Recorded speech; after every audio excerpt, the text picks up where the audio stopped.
if it's a provision number 5 or 6 of the regulation, just make reference to the relevant provision. Yeah. Okay.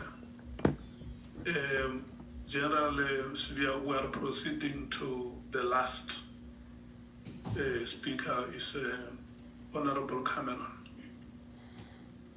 Thank you, Chair. Cameron I feel is like gonna one of those soft. people that need to get everyone up and stretch and turn around and just to make sure everyone is awake. General, firstly, thank you for putting up with us today.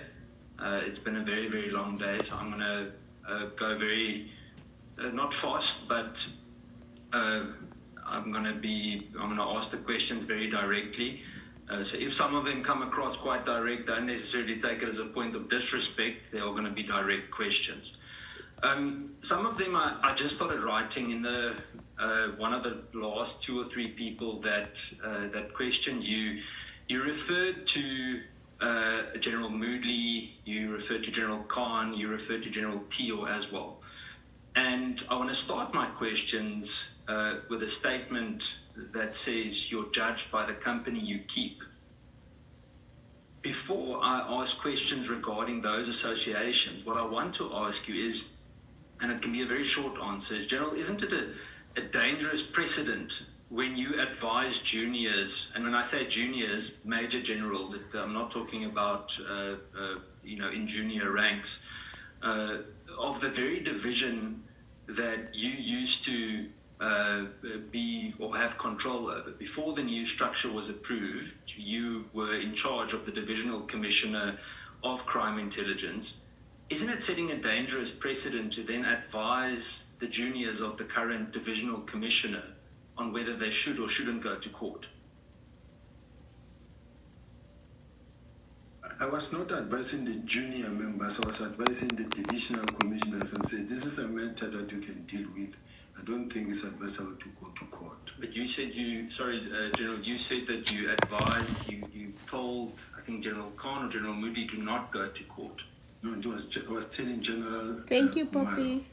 It was General Khan went to court, and then I said, don't go to court because you may lose. You're going to lose. But then who did you say shouldn't do the expeditious process? I was telling General Kumalo. To not do expeditious? To not do the expeditious. Then General Khan rushed to court. Then he did. He proceeded without listening to him. But you told General Khan, I think you almost said it again now, you told General Khan not to go to court. Chair, can I be assisted here? Yeah. I said, General Kumalo was charging General Khan, and he was using the expeditious approach in a matter of 2021. It's a very long time matter outstanding, and he's been at work working. So in other words, when you have to charge him, you have to follow the normal disciplinary process, not go expeditious. And then he didn't listen. He charged him using the regulation of expeditious. And then General Khan, in order to defend himself, he ran to court. And he succeeded. And yes, and he succeeded. That is what I was saying. Okay, General, I'm sorry if I misunderstood earlier, but you, and I'm going to labor the point. Earlier you said that General Kumalo was going to do expeditious against General Khan, correct? You told General Kumalo why would he do expeditious, correct? Yes. Just now when I asked you at first, you said General Khan shouldn't go to court, right? Never said General Khan shouldn't go to court. No, it's not what he said. But Chair, apologies, Chair, but then there was a problem with previous questions because that's exactly what was quoted earlier. Yeah, what he said was that he advised that when the matter of General Khan went to court, General Khan succeeded in his court litigation. And then General, you said it's Moody, went to court and he lost. did you tell General Moodley not to go to court? No. General, I think we're in different rooms here because this differs directly. I Yeah, see and the it's members because nodding he's been as well. I'll lying. go back to it. I'll come back to it later. Chair, there's something wrong here. Moodley was instructed to report to the inspectorate. I followed up on this in Parliament several times. General, when General Moodley was reporting to you still, he was instructed by yourself to go to inspectorate and he refused. The reason I'm asking this tonight is because ground level members, if they don't submit leave correctly or they make a mistake, very, very often, if it's not expeditious, they even get pay cuts. But they face severe punishment, sometimes, in my opinion, overkill punishment. General Moodley was away from work. Tonight you're defending him here when you spoke earlier, and you can differ from me, but he was away from work for 2 years. What did you do to remedy that? Remember that General Moodley was away because he was removed from his position. And as he was removed from his position, he was being sent to inspectorate. Now, this is the member of crime intelligence who grew up in crime intelligence. You are taking him out of crime intelligence. You're saying he must go to the inspectorate. And he's saying to you, myself and General Jacobs, we don't have a relationship at all. And I can tell you, it won't work.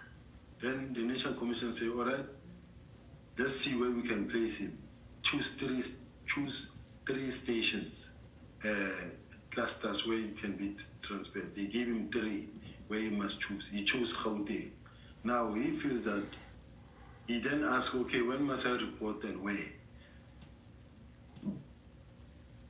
But this is after quite some time he was on sick leave. Quite some time. Now, in my case, I say he then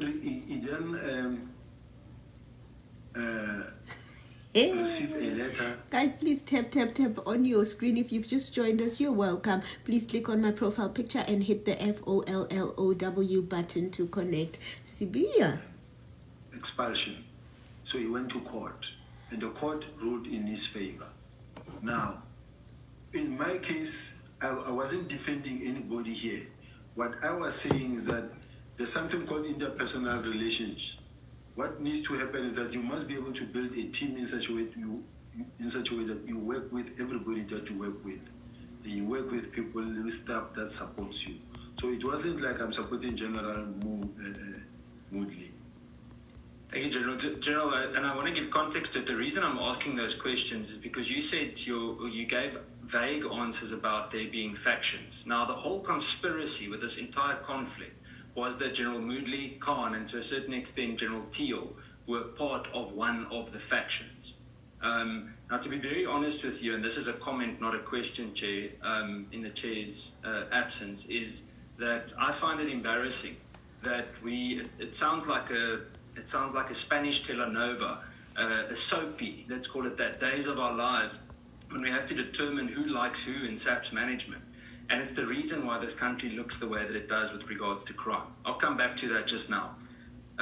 General, when you were in your capacity as the DNC that still had crime intelligence under you, what did you do when General Moodley was away for 2 years? Because he stayed away, and he can't tell me he was sick because I followed this up through Parliament. He didn't submit sick leave. So for 2 years, Major General was away, no sick note, and he was eventually dismissed for it. What action did you take in that regard? Personally, I remember he was not completely, he was sick, but he would show up sometimes bringing the sick note. And then I would talk to him and say, but why don't you come report? Even if you are to come and report here in my office, come to report in my office and say, I'll speak to my doctor. But I'll then say, okay, let me also speak to the National Commissioner so that the National Commissioner can agree with me that you're not going to go to the college, to General Jacobs. You can come report here with the hope that I was going to give him projects such as like your extortion rackets, your cash in transit, your kidnapping, so that he can run the operations on those. And then when I speak to the National Commissioner said, no, You can't keep him in your office because you don't have a post in your office. Then what I was trying to do to assist also was not approved by the National Commissioner. Now, in my case, it was now between him and the Divisional Commissioner. General, again, you need to, and again, I say this very directly but and respectfully, you need to decide whether you're going to be the peacemaker or you're going to be the DNC. You can't allow for crime intelligence that currently in shambles the way that it is, for someone to ad infinitum stay away from work, and when they pop in, they can. The reason I asked this is because General Moodley, amongst others, and you'll see how the names fit in when I continue with the questions, even flew up to head office to visit you. During my time following up through Parliament and asking questions, etc., it was very clear as we received information that he had visited Pretoria several times.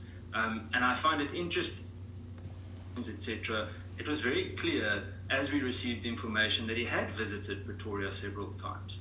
And I find it interesting that you now say he won his court case when he's currently still dismissed. I know he's taking it on appeal, but he's currently still dismissed. And this leads me to the following question. He lied about that as well. About General Teal. Now, General Teal was previously investigated with allegations of kidnapping, assault, GBH, attempted murder, and defeating the ends of justice. He's currently on his way to trial for defeating the ends of justice. And that's why I started with a quote of saying that you are judged by the company you keep. Because it's ironic to me at the moment, with all of the statements that we've heard today, that those names are the ones that you choose to show some kind of ill treatment, and that it creates the impression of further factionalism. General, I want to move just regards to ranks and promotions, and I want to zoom in again on crime intelligence, and I want to ask you whether you questioned it or had any reservations about it. You mentioned, I think yesterday, a driver that was overnight promoted to captain in KZN. I think it was to captain. Again, when I look at General Moodley and General Khan, both of them were promoted not too long ago, directly from Lieutenant Colonel to Major General.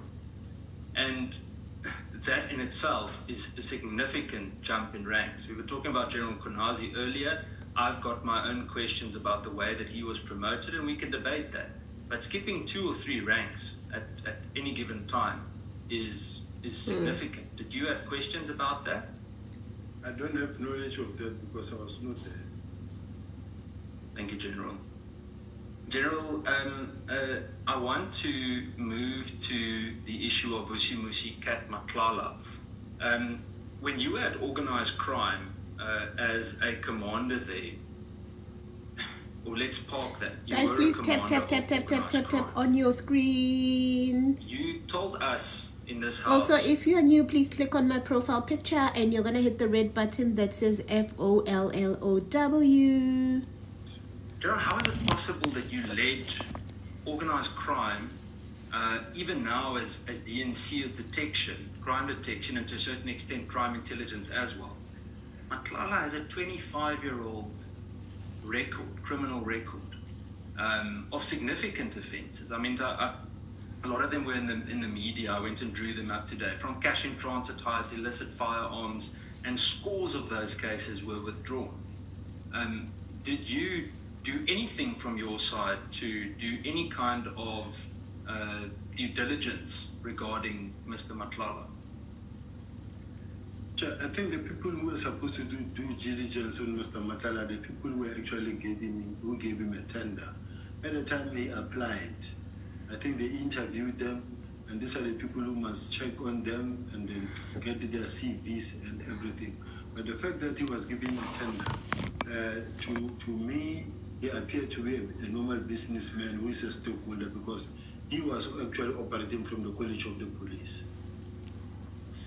So, General, you're saying that he managed to build this so-called organized crime network, and while you're heading up organized crime and you're heading up later on detective services, you didn't know the background of Kat Matlala, one of the notorious seemingly, your, let's call him one of the highest ranking criminals in South Africa. You didn't know anything about it. No, I didn't know anything about it, and to be quite honest, Chair, it doesn't mean that when you are the component head, organized crime, which means you must know everybody who is a criminal.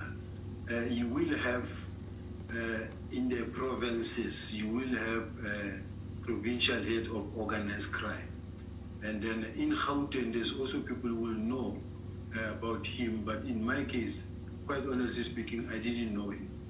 Gerald, I want to put it to you that is the reason why we are seeing the levels of organized crime in this country, because I can tell you now that it should have raised significant red flags. And when he received that tender, not even talking about General Fani, I mean, General Fani should have his entire own inquiry. We should spend an entire week just with him about procurement, because it seems to me, from what I hear from the Auditor General, the police committee are going to have a field day regarding that. But just regarding the red flags with you, is that I have a question about the capacity of organized crime in the South African Police Service if you weren't able to identify that person. To say you didn't know the different or all the criminals in the country it's not an accurate statement, because there's a difference between Vusi Musi Kat Maklala and a sidewalk Scully in Tembisa.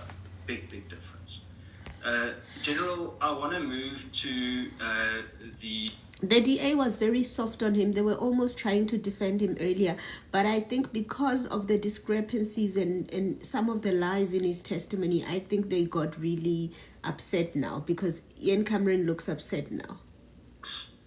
Or IDAC for that matter, in 2024-25, about the criminal probes in terms of Maklala. Was it never flagged with you? Did the Hawks or IDAC never come and speak to you about this whole Maklala crisis? Not at all. Chair, I think that's something we can ask them about then as well, because there's a serious, very serious oversight lab with internal capacity. General, furthermore, the matter of Kat Maklala and withdrawn cases. On what I just told you, several criminal cases were opened against Maklala over the years, and almost every one of those cases was withdrawn or quietly struck off the roll. Did you ever question why that kept happening? Because that subject never came up. I didn't know that this man is actually a habitual criminal or has got so many cases withdrawn against him. It never actually happened. It's unfortunate, Chair, because at this point in time, I'm expected, or I'm being asked questions whether didn't you know about this man? Didn't you know that he's got criminal record? But I don't think it is fair that I'm expected to, when I meet somebody, I must call someone and say, please conduct an investigation on this, run tests on this individual. I'll end up doing it with everybody. Not at all. Kat Maklala, Brown Magotsi, there were several names mentioned in the last 2 days of people that have significant influence. So you can't compare them to sidewalk scholars. There's a big difference. And if you're heading organized crime or division crime detection, then surely you should have some kind of a dashboard or a list of who your top dogs are, who the whether it's the real, what do we call them, the big five or the fake big five. I don't know who to believe anymore, it seems, but we must have some kind of a list where this is indicated. If the stakeholder gets 360 million rands worth of tender in South African Police Service, then it is the entire SAPS management, and it includes you and General Masemola. There needs to be serious questions with regards to due diligence. General, I want to refresh your memory on the cases of Mr. Kat Maklala. 2018, 11 Porsche, attempted murder, withdrawn. Oh, let's listen to the cases. Santon, possession of a firearm without a license and impersonation of a police officer, withdrawn. Silverton, 2015, carjacking and possession of stolen goods, withdrawn. Alberton, house robbery, withdrawn. Burglary, residential premises, withdrawn. Possession of housebreaking equipment, withdrawn. Common assault, cash in transit heist, not guilty, acquitted. Brooklyn, theft out of a motor vehicle, withdrawn, and so the list goes on. There are many, many more. What I'm saying to you, General, it's physically impossible that he could have slipped with the system. Someone helped him, and if it wasn't in your office, then it was in the office of General Fine. But there was significant help to Cat Mklala. General, you've repeatedly blamed crime intelligence for operational failures, but I want to ask you whether you ever issued any kind of a formal directive to crime intelligence to target Cat Mklala or Brown Mokgotsi over the past 12 months. You know, there's something so important that they didn't ask him about the ballistics office. Guys, please tap on your screen. If you're new to the live, click on my profile picture and hit the FOLLOW button. That will really make my day. Please. And then the chair is saying, I wonder if it was not in your office or fund, general fund. It's really unfortunate and it's not fair at all, because we are not accountable and responsible for people that are criminals. And if that is the case, why did the police give him a tender? I was not there. I don't know. So that statement, really, I don't accept it, Chair. And then as to whether I gave any order or any instruction to crime intelligence to investigate Cat Mklala, crime intelligence has got their counterintelligence. They do their work, they know their work, and if they do, Thank you, Shoni. They don't have to get any instruction from me. I didn't know about Cat Mklala's involvement in crime.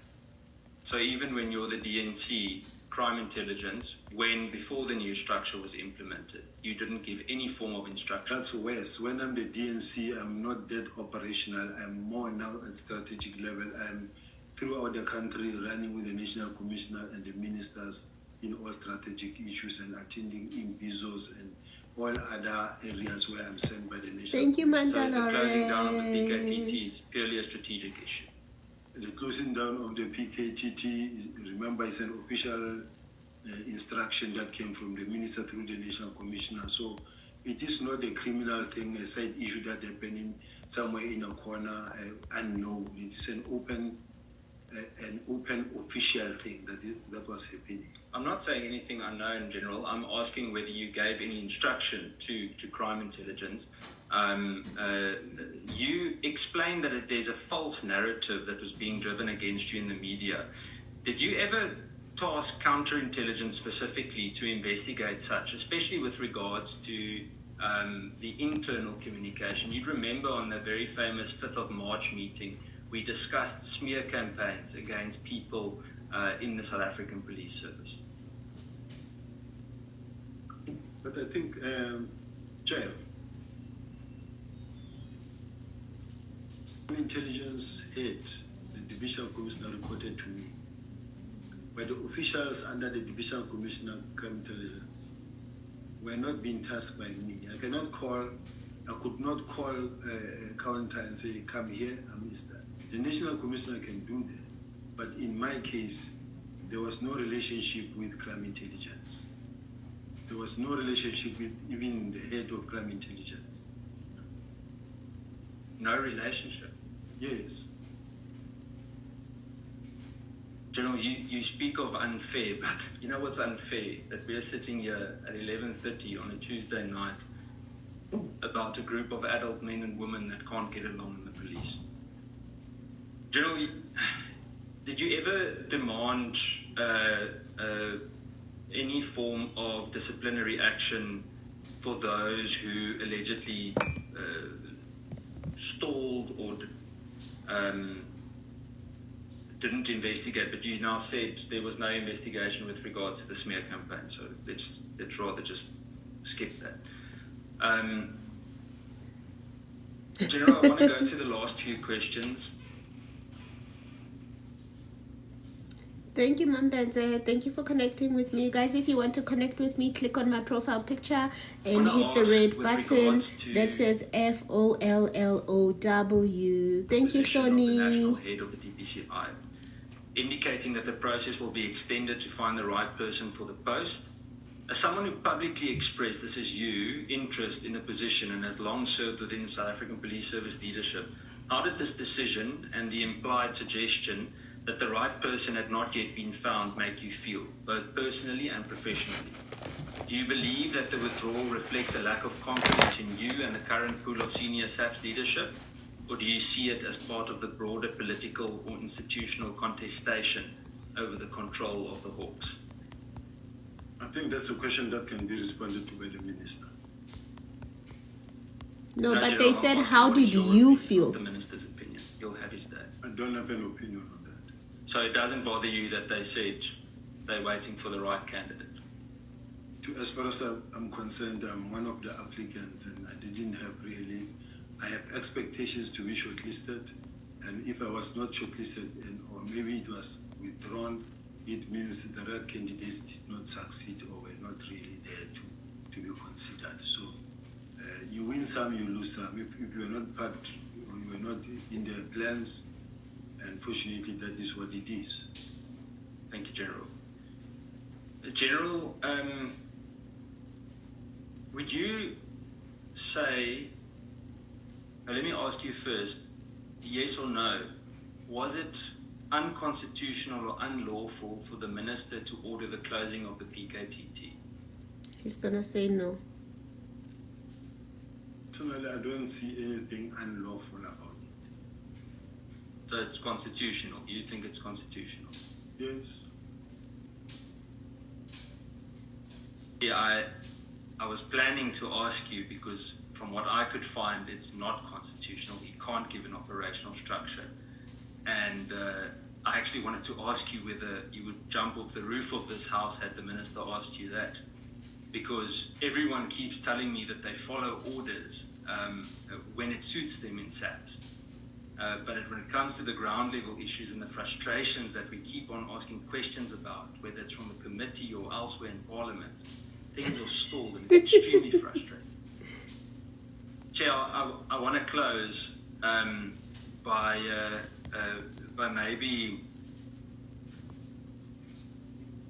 maybe just saying that the trust relationship for effective policing is essential, especially in the management of SAPS and I guess all the accounting bodies around it, Parliament too.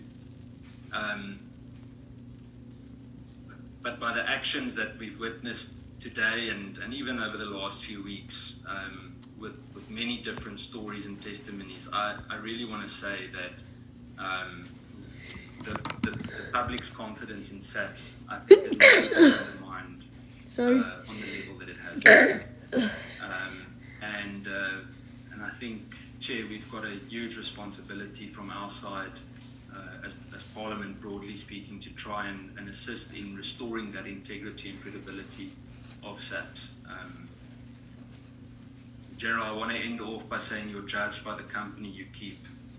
These meetings and breakfasts with Brown Mokotsi in the calls, Kat Matlala, etc. There's an Afrikaans saying that says, meng jou met die semels en vrede die varke jou op. Die varke gaan vir jou opvreed. Thanks, Chair. The pigs are gonna eat you up. Mingle with the what? I don't know what he said, mingle with the what, but I know he said the pigs are gonna eat you up. You said in Zulu. What does that mean in Zulu?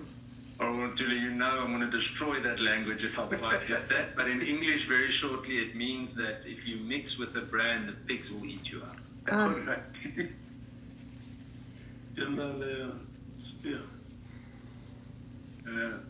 Thank you for the opportunity, Chair. And I hope I presented what I presented to the best of my ability. And where I made mistakes, I apologize. Where I made it. I want to say one or two things with you. Okay. My side, because in my case, I thought the chair say I must. No. I wanted you to look at me. Well, Richard's gonna give him some lessons now. You say 2015 or 16. Well, yeah, I'll come to you, senior counsel. I want you to be the last to speak. When you were charged and dismissed from the police service was because you have led the arrest of Yes, Ashley Sauls did question him already. General Brigadier Mtlolia. Richard, including the Divisional Commissioner of Crime Protection. That's what led to your expulsion to your understanding. That's correct. So you have been a victim. Malema is not there. Yes, Chair. So in your understanding is that you have fired where vultures were perched, and you became a victim for that. Yes, Chair. And then thereafter you went to work at the city of Johannesburg. That's correct, Chair. And then there were investigations that you were also doing there. That's correct, Chair. And you were later investigated yourself. Yes. Thank you, And Pindi. in your own understanding or interpretation is that those who were trying to investigate you were trying to shield themselves from investigation. Yes, because I was clear. Those who led the charges against you. Yes, because myself I was clear. And now you are back in the South African Police Service as one of the longest serving, most experienced and competent police officer. I like what Chair is doing. And there is a possibility that there would be a vacancy in the DPCI. Yes, Chair. And there are people who, in your own understanding or from your own reading of developments, want to scupper your upward mobility. And then they sit somewhere, carefully put a plot well calculated, I like what Chair and is then doing. run a smear campaign against you. Is that so? That's my feeling, Chair. That's your greatest feeling. Yes. And then in the process, you are alerted that you must know that there are people behind you, they are hounding you. And when you get that report, you look around and the later developments come to confirm that indeed what Mr. Mowotsi told me, that I'm being hounded, is happening. He's not leading, he's trying to let him know that everywhere he goes, he says So- he's a victim. The presentation that you make here is that the reasons why these things happen is because there is a plot to stop you or even oust you from the police service. Is that so? That is correct, Chair, because you can also forward it up to the IG level, because I Yeah. reported this thing, even to the deputy ministers. So what victimizes him? Why are you a victim of your own abilities? Are you a victim of your own successes? Because it's like wherever you are, this victim thing follows you. I think Is it a case or what? Can we organize with your ancestors and do? I'm trying to do that, Chair. Why are you always a victim in your own understanding? Chair, I'm sure John Mkonas was sitting in this chair when he says this man was removed from the city of Joburg. He was fired for the politician. And then he came back. And the National Commissioner and the Minister did not challenge him coming back. And we don't know why. And within a very short space of time, he was now promoted. Now, to me, I heard and observed hate. The last Go to the mic. literacy. Go to the mic. Yeah. Because you don't say why I came back and why they didn't oppose. And if that happens to him, would it be fair that if, let's say, for instance, you get suspended, push out, you have to fight for your career, and then he says no, he doesn't understand why the minister didn't oppose. And when I'm back, you also say to the minister, I'm investigating the minister, when there's no investigation against the He's not They go to answering. the National Commission and say Severe wants your job, when that is not the case. Now, Because the police commissioner was here, he says very soon he will be going on retirement. So if he was to go on retirement, I listened to you when you told us how old you are. So it means there will be an opportunity, two opportunities will arise. One will be the head of the DPCI and one will be the National Police Commissioner. So is it your understanding that the people who are doing this thing might be aware of your abilities and trying to block you in the event one of these opportunities happen? this is how I felt, and this is what has been happening, Chair. Because this thing erupted all of a sudden when everything was just working smoothly. The people who are doing this, to your understanding, is it abuse of the offices that they occupy, or are they engaging in corrupt activities in state administration? It can be anything, Chair. I don't know, but the problem is that for the KZN provincial commissioner to make a press briefing that Go closer to the mic. to me, and when I least expected this one, it's a painful thing. Or they want you to get closer to the microphone? To me, Chair, the way this whole thing happened, because it started with the arrest of... Guys, please tap on your screen and click on my profile picture. Hit the red button that says FOLLOW. arrested next week. Then all of a sudden I find myself facing the fire, and then ultimately being suspended, and then negative media publicity against me, and artificial intelligence are running on me 24/7. So I find myself in this situation. I have hope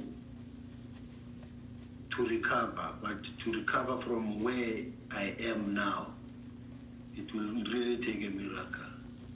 Okay. And then, as I listen to you, you have reservations. I need to see him properly. About actions which are being taken against Generals Moody and Khan. I don't have reservations. General Khan is no longer facing a case because he won it in court. He's back at work, he's working. General Moodley is in court. But did you have reservations? The court ruled in his favor, but apparently this internally, I'm not sure what is the exact situation. But the statement that you made here is like you had a feeling that they were being ill-treated. What I was making as a statement was that the divisional commissioner has got no relationship almost with all his people. Divisional commissioner, you mean General Kumar? That's correct. Okay, and you also complain that you are not being treated similarly to some of your colleagues. For instance, the manner in which General Kumar was treated when he was charged. Arrested, not suspended, provided with legal fees. In my case, I'm suspended, and I'm struggling to even be supported with legal fees. That's what I wanted. And even I couldn't believe, I never thought it is possible that I could be and I will be charged for an official document that comes from the minister to the national commissioner, from the national commissioner to me, and I activated what I received from the national commissioner in writing. But I end up being suspended for that. Oh, okay. Then I want to hear what you are, because now you have presented how you see the developments that brought us to where we are in the SAPS. And then General Mkwanasi says, at the heart of this is a twin project. It's a Twin twin project. Yeah, to to frustrate the reforms in the intelligence services and to dissolve the PKTT so that whatever possible breakthroughs that could be made in Gauteng are stopped. What is your comment on that? No, it's not like, I don't agree, because it's not like the PKTT started investigating people in Gauteng for years, and it is for that reason that they must be disbanded. They've been doing their work in KZN and Eastern Cape, and a decision cannot be taken because they came here on matters that were already under investigation, leading to an end. Then they say, no, they have been disbanded because of that. And the 121 dockers that are at head office has got nothing to do with these people that are mentioned. So the two do not coincide. So do you agree with me that the two dominant theories that are there in the SAPS are the main cause of divisions, particularly within the senior management of the SAPS? Yes, sir. The theory that you hold and that which Jerome Kwanasi hold are at the center of divisions that you have in the SAPS. If the PKTT team was not dissolved, I don't think there would have been so much pushback and a fight around this issue of the PKTT. Now, unfortunately, Yeah, that's what Mkhwanazi said. I'm a victim, I'm a collateral, I'm in between. Because personally, I did not participate nor partake in a decision that led to the disbandment. I hear that, but you have also said that the reason why you find yourself facing the situation you are facing is because of crime intelligence. Yes. So you want to tell us that the situation has become so paranoid that you may even be, or some may be using the institutions that they lead to fight personal battles. Yes. Okay. I feel like that because remember that the National Commissioner said he instructed General Kumalo to investigate me. But when General Kumalo was arrested, the National Commissioner, without me having said a word or having done anything, he raised to me. He says it is in all fairness, let this process of HR process of dealing with the disciplinary process of General Kumalo be handled by HR. Yeah. In a situation like this, when senior managers or the top echelon of the SAPS throws the gauntlet at each other, what is the direction the police service is taking in the country?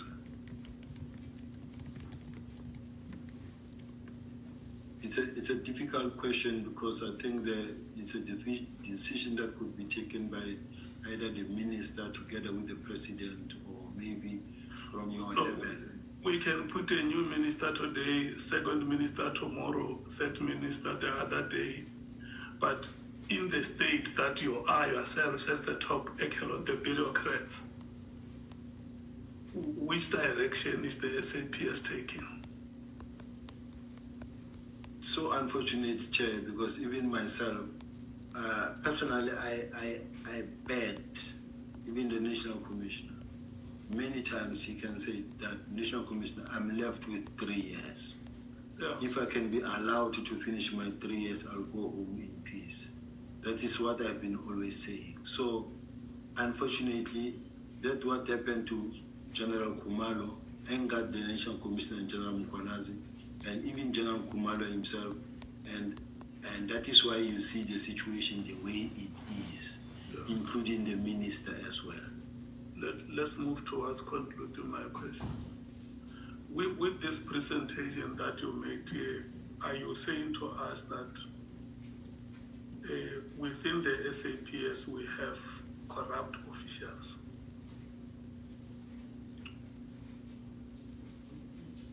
I wouldn't say there are no corrupt officials. They are there. They have been there. Yes, I want you to place it on record. This is Parliament, it's the leadership of this country. They want to know, they play oversight on the SAPS. Are there corrupt officials in the SAPS? Those that are known are being arrested. There are corrupt officials in the SAPS, and the system is cleaning itself out. They are being arrested if they are. Those that have not been arrested, which you confirmed here that some of them have acquired properties, are they also part of the corrupt officials in the SAPS? Yes. Okay. And then I want to ask the last two questions. Did you have a press conference? No, not yet. He did have a press unless, conference the day before yesterday. I've never called for a press conference. Oh, yeah, he didn't call it. The chair referred to the journalists that were at my gate during the search. Did you talk to them? Yes, I did. Is there anything that you said during that interview with them that you may want us to know? No, that what I said there is that I feel that my life is in danger, my life is in trouble. And the reason why, Chair, remember that my weapons have been taken. Everybody is paraded to my yard. And my colleagues, I'm the Deputy National Commissioner, I'm not yet fired, I'm still the Deputy National Commissioner of the Police. The National Commissioner or whoever can ask me and say, we are sending, when they come to send for whatever notice, they send one or two people. It's a divisional commissioner coming alone with a driver. And they come, they serve me, they go. Now, in this case, to dramatize the whole thing, to come with task force, with NIU, I feel that in this case, the special task force has been abused and misused. Because you can't use special task force for issues like this. I'm a Deputy National Commissioner. I'm not going to fight. I'm not going to resist. Just people. You use a statement like, bring it on.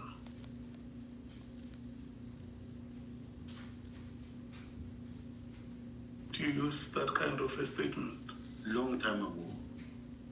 When I was told that I'm being investigated on these issues of defeating the ends of justice, I said, yes, bring it on, it's fine. I'll fight it. What did you mean when you say bring it on? He who says they've got evidence against me, they must charge me. Okay. So, with the 37 years that you have said here, guys, Chair is very dangerous. He's soft. He can make you implicate yourself being so soft and nice. Deputy National Commissioner, second in command. Do you think that the things that have been happening and some of the things that you have set yourselves in position of leadership reflect very good for any institution like the SAPS? Sure. From where I'm sitting, I've been always defending myself. I've always been defending my name, my reputation. Because when you look at all these attacks, Chair, I never started the process where I go for a person and or start a fight or start something. Just like, let's take for an example, that press conference, that press briefing that was done by General Mukwanaz. Had I been the one to do it, I would have been fired long time ago. And no, don't lie. For a general to wear camouflage uniform and do what he did. Others are treated in a different way than others. If another general who can stand up, wake up tomorrow, do it. Okay. That's not honorable true. Members have asked you, this is the last question, have asked you thank you, Kuboni. about what Good General evening, Mukwanaz Carol. said when he was here. And I had also carefully listened to you, what you said about where you stand, if we were to bring the two of you and put you next to each other, would you say that the things that you said about each other as senior police officers in the country is correct? Chair, I wouldn't want to justify anything that is wrong. Yeah. And where I'm pointed out to have done something wrong, I would accept as well. But I don't want to press and say, no, I was right. Yeah. Where I was right. Because the honorable members, when they asked you here, you said the position you hold is senior to that of the provincial police commissioner. And I can imagine in that position of seniority, South Africans will expect the bar to be higher on your part. Do you have any regrets about some of the things that you could have said, which might have not said comfortably with the people of South Africa? I do. Okay. I do. And I'm sure I've also expressed it, Chair, when I said I apologize to the people of South Africa for the manner in which, as the management of the police, we carried ourselves. I've said it openly on TV. No, thank you so much. Let me hear the senior counsel. He has apologized, guys. In the comment section, let me know. Is it apology accepted? Is it apology accepted? Let me know in the comment section. While you do that, please make sure you tap on your screen. Also, please do click on my profile picture. If you're new to the live, click on my profile picture and hit the red button that says FOLLOW. He wasn't mentioned by General Masemola. Your comments. You can reference his affidavit and you'll see that he was caught totally by surprise by the decision of the minister on the 31st of December, because it hadn't been raised with him at all. And the last time he had seen the minister, I don't know if you were at the same event on the 28th of December. There was an event in KZN. Nothing was. It was a mentioned. funeral. It wasn't mentioned to us, so we could not have spoken about any minute of a meeting. Even if you did mention it, you could have said there was a meeting, and you don't have the minute. If I can just refer you to your affidavit or your statement on page 20 and page 21. Thank you, Simpiwe, for connecting with me. Your references to November, you'll see at paragraph 57. You said you also learned in November 2024 of a complaint that was lodged by Professor Mary de Haas. And on the 4th of November, you say that Professor de Haas addressed a complaint to the minister about calling for the immediate disbandment of PKTT.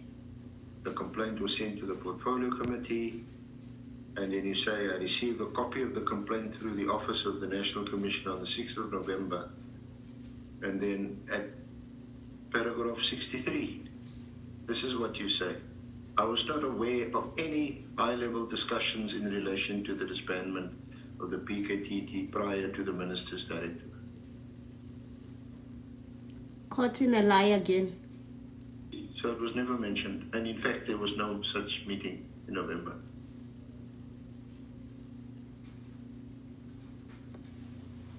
Let's hear how he gets out of this Do you one. agree or accept that, and we can move on quickly? Chair, the paragraph that I read, that come from the minutes that was taken from the minute in the meeting, that what I jotted down myself for that meeting. I don't think I'm wrong that there was a meeting at the college where that was expressed, and then I don't deny that maybe here I say I'm saying that, but it's possible that could be an oversight. So which one is true? Which one is true? Chief Whip. My apology to disrupt the senior counsel. I'm getting more and more worried now, generally. Chair, through you, Chair. So, Chief Whip. Yes, you see, the senior counsel is bringing to the attention of the general what he said in paragraph 63. And just to quote one sentence, I was not aware of any high-level discussion in relation to the disbandment of the PKTT prior to the minister's directive. But earlier on, which is the matter I was raising with him, he read his own personal notes in which he made reference to this matter on the November meeting. Now, Chair, which one should we accept? I'm asking you, Chair. Maybe we'll ask the General on my behalf. Must we accept his written note, or we should accept his sworn-in statement? Which one is he amending now? Which we must go home with? Thanks. These people are so angry now. General.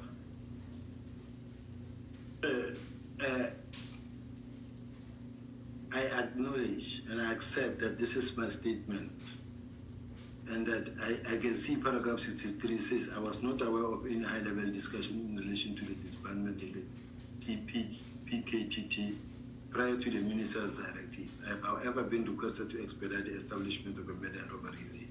So, and when I look at the paragraphs here, for an example, when I go to Hi, page but 167, Joseph, in page 167, it talks about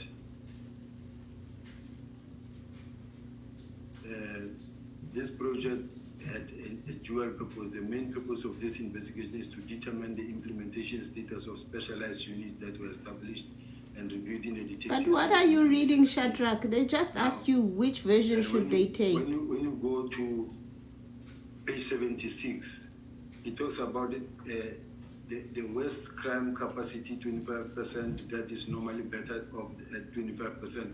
Murder and robbery units are at 18%. Now we say here the reason for the establishment of the unit was to ensure that provincial directed investigations could be conducted, with the alternative function to also replace the numerous task teams that were functioning at provincial level. Now, it is necessary to look at the status of this provincial investigation unit capacities and make a decision based on the implementation or possibly to close down the capacities at provincial level. This would also alleviate the need to establish the capacity without any in the current circumstances where there are continuous budget cuts, especially for the compensation.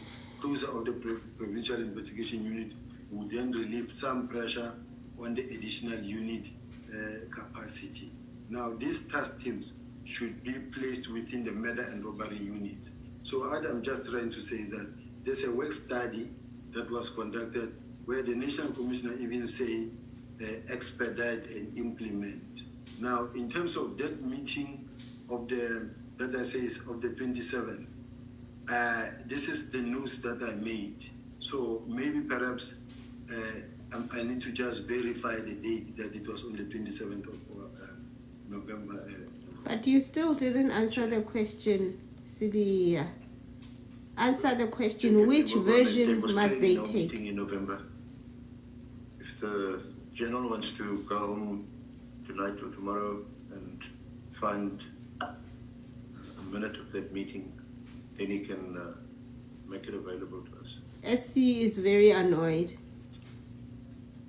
The evidence is clear, his own evidence, this is an affidavit that he signed, so he said under oath to us, and it squares with what General Masemola had also told us. Now, Can I check if the Chief Whip is satisfied? I can wait because I think it's going to change that. Okay. sorry, Chair, we're about certified. This is an affidavit that was signed by the General on the 8th of October Looks like in Sandton.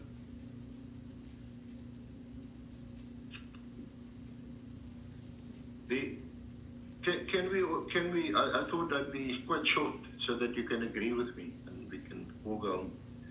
Can we agree that the Advocate proposed Arendse intended is very closure annoyed. or termination of the PKTT never happened, so that objective was never achieved? Yes. Can we also agree that the purpose of closing the PKTT was also never achieved? The purpose being to close it because of whatever reason was given. You were never involved with the PKTT. Yes. Never involved with the PKTT. Yes. We know, again, on the facts, that the dockets, you ordered the dockets to be brought to head office. You didn't receive it physically, but the dockets were brought, and what you were given was a schedule of what was in the docket. And you spent quite a bit of time going through various cases, and you said, in fact, some of these cases were never investigated, 2014, 2016, all kinds of things. And it appeared that these dockets were actually being neglected according to what you tried to demonstrate to us. Yo, guys, senior counsel is angry. To be brought. I think senior counsel is angry. I said they must meet, they must exchange the docket to the divisional commissioner and then decide on a place or repository where they must be kept or stored so that they can be evaluated, inspected, and taken to where they belong. Yes, you ordered that. You ordered Khumalo to do that, and that's what Khumalo did. So they first brought the first batch of docket, 118 dockets, 28th of March, and then they brought the balance, the 3 Eastern Cape dockets in April. Yes. Those dockets were evaluated by some analysts, and none of these dockets, some of them appear to be cold, as the technical term. Others, they appeared not to have been worked on, or people hadn't been arrested, and their instructions were to do the arrest. Now, why would you have done that when these dockets were then lying in that office for 4 or 5 months, even further neglected? You, the head of the detectives, why didn't you order these dockets to be returned so that they could be worked on and that arrest could be effected and the dockets either closed or activated or people taken to court? You the head of the detectives. Counsel, I find this question to really be so unfair because Unfair the again. process was, if we are deactivating. Guys, tap, and tap, we tap, are tap, tap, tap, tap, taking tap, the tap, tap, debate tap. to Meda and If you're Local. new to the live, please click on my profile picture and hit the red button that says FOLLOW. Guys, Advocate Arendse is not It's not happy. that I said they must be brought to head office. Okay. So again, that wasn't, and that's actually where I wanted to go. That wasn't done either. The dockets were now going to be taken to murder and robbery. They weren't done either. They were just there for 4 or 5 months. No, for 3 months. For 3 months. Yes. However long. Yes. The victims of crime, they want to see justice, and they don't want to see a delay in their matters, especially where killings are involved and families are involved who are the victims of these killings. Am I able to ask a question, Chair? Ask the senior counsel. Yes, you can ask him. Does the council ever accept the fact that the docket was supposed to be taken to KZN and the KZN Provision Commission rejected them? But the dockets were never, we've heard that. The dockets, he said no, that because he was not the custodian of the dockets. The documents should have been returned to Sentumile and Khumalo. Khumalo is the project leader of PKTT. Why wasn't it restored to them? Yes, good question, Essie. but he took them finally. Why would it go to Nkonazi? He said, no, don't give it to me. I'm not going to accept this. Rightly so. But that's still beside the point that I'm trying to make. Is that these dockets, this is a case of neglect. This is a case of negligence, of cases that are now being investigated, 121 cases. By some of your best detectives, you've said this PKTT have done good work. I don't want to put words in your mouth, but something to that effect. And now the head of the detectives, through a circular, has said to Khumalo, bring the dockets. It was taken, it was evaluated, it lied there for 3 months. Then it gets sent back to Nkonazi, who never had the dockets in the first place. And then it lies there for a further couple of months. And it's again further neglected. You know, Council, when a transaction happened between General Khumalo and General Sintumula, they exchanged docket. General Sintumula graded the docket, and she's taking them to where they belong in KZN. And the PC rejected them. Nobody sees a mistake there. Nobody sees the fact that why did the PC reject the docket. But he And was not everybody supposed to find take it them. okay that the PC can say, no, I don't want them, because I don't know how they got to head office. Whatever delay that is caused, that the PC was right to say, no, I don't want them. The only mistake that everybody sees is that, not necessarily everybody, but the only mistake that has been seen here is that, no, he refused the docket, they were taken to head office. Not under. But my why were watch. the dockets taken? I didn't say bring them to head office. So, But you took the decision, General Zabia, we know that. You said you followed orders. On this, in fact, you were enthusiastically following these orders without yourself ever asking what the PKTT were doing, what they were up to, how they were operating. It was only on the 7th that Kando. you sent a directive Thank to you so Khumalo, bring me these much. dockets. Always to that effect. You say, and give me, this is what you ordered him to do a closing report, isn't it? They're still on, and that it's closing crazy. report would only emerge later. You didn't even wait for the closing report, because on the 15th, you went to General Masemola, and he said to you, go to Rabi in the office to write this thing up. And then you came back, and honorable member, the chief whip here next to me, already raised this with you. You came with the first document, which had the National Commissioner's name and a space for him to sign. He refused to sign it. He said to you, leave it, I'll deal with it. Instead, you went back to Rabi, you came back with the same document, with Artie's signature, and you signed the signature. In fact, just quickly to pause there, that is why you've been charged in a disciplinary inquiry. We know that Provincial Commissioner Patekile was the investigating officer, and you've been charged with that, isn't it? Chair, I don't really appreciate or agree with the council, because if the council is aware that the National Commissioner said, leave it, I will do it myself, or I'll take it from there.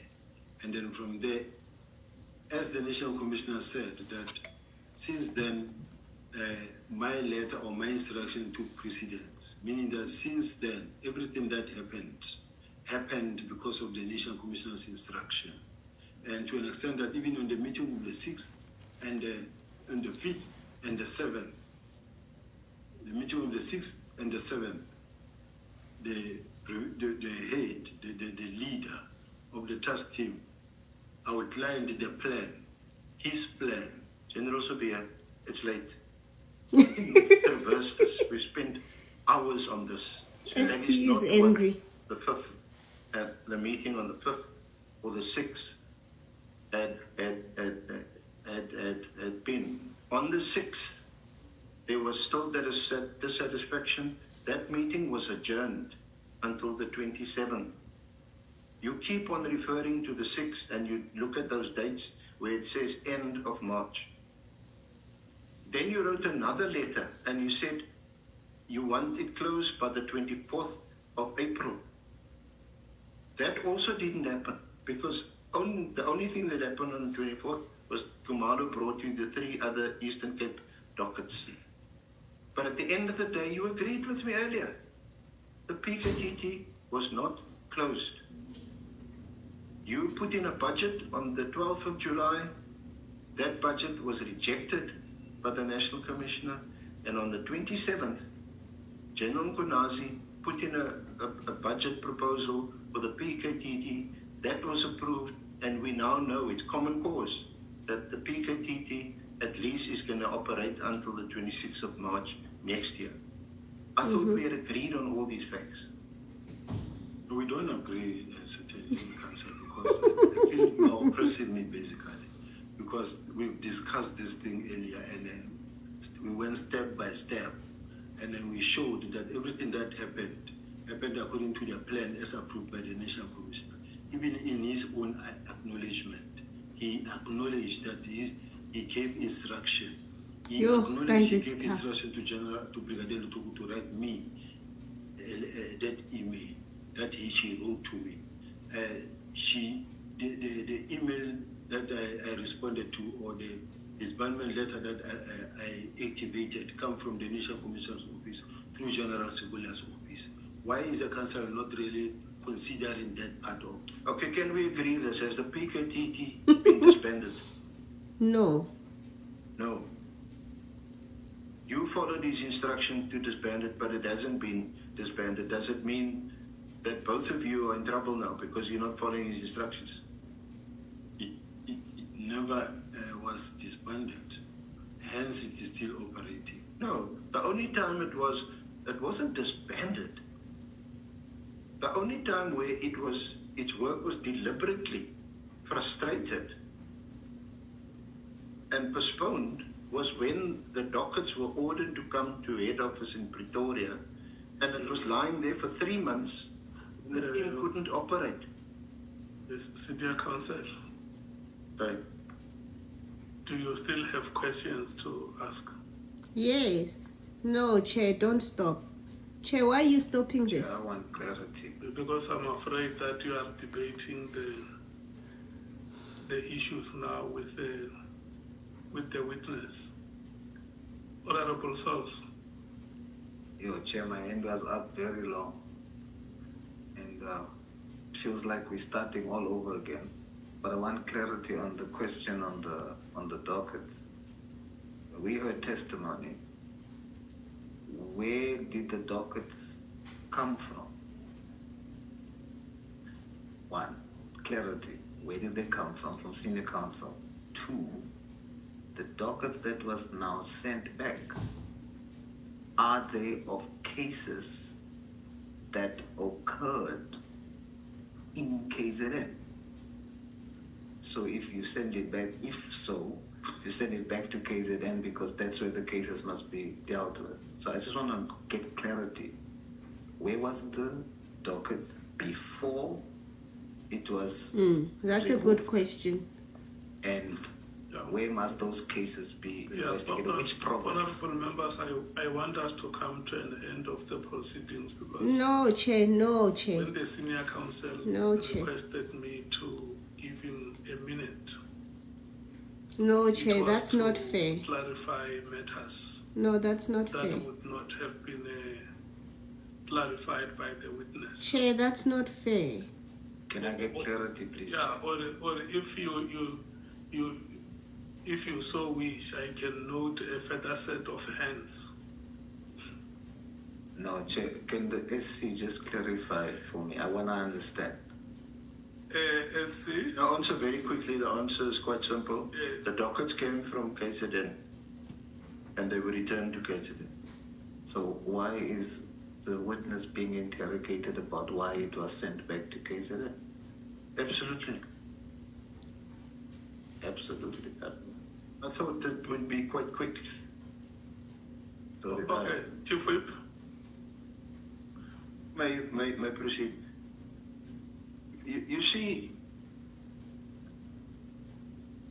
Lieutenant General Kumalo, who's the head of the task team, says that in fact, the purpose of asking for those dockets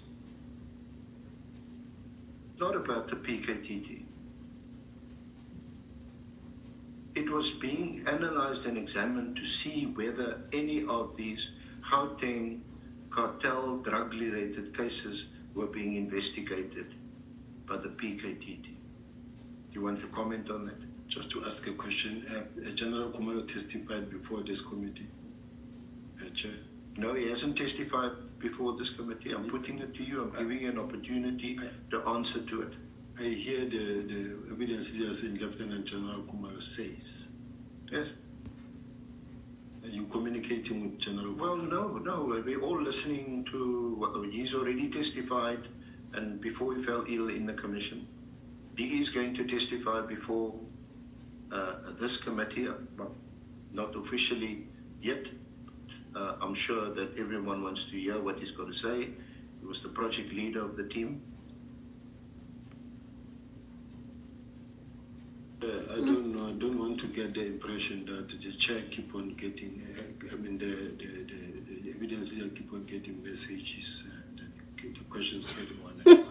Just don't want to make it. Chair must not end the Did session. you- We're not did done. you know about the arrest of Katiso Malefi on the 6th of December? I didn't know.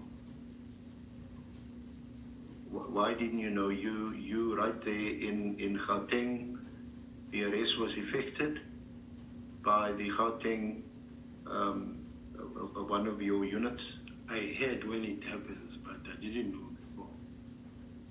before. Point of order, Chair. It's after midnight. We are starting the process all over again. And But- we are being made to sit here to listen to this. No, Ashley. Please, Chair, make a ruling. I beg of you. We've heard these questions. I have made a ruling, Honorable Source. I had said that the senior council must clarify issues that need clarity.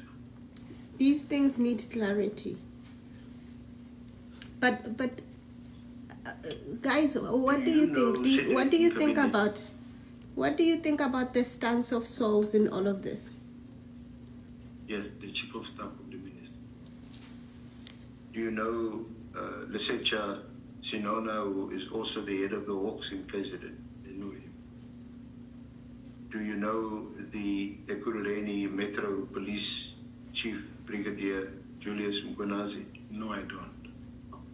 You know Calvin Rafadi? I know him. Yes? I know him. Do you know Matlala? Matlala. Yeah. Chet Matlala. You know Mogotsi?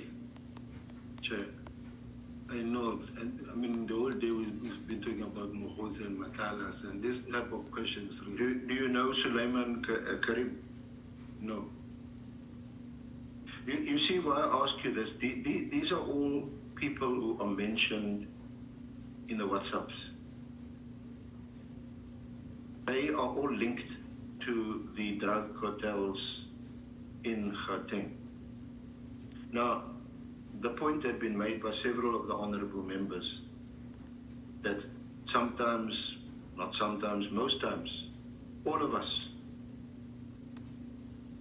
we are known by the company that we keep. You know all of these people. Because it's so late, I'm not even going to ask you, do you have all their numbers on your cell phone? No. So,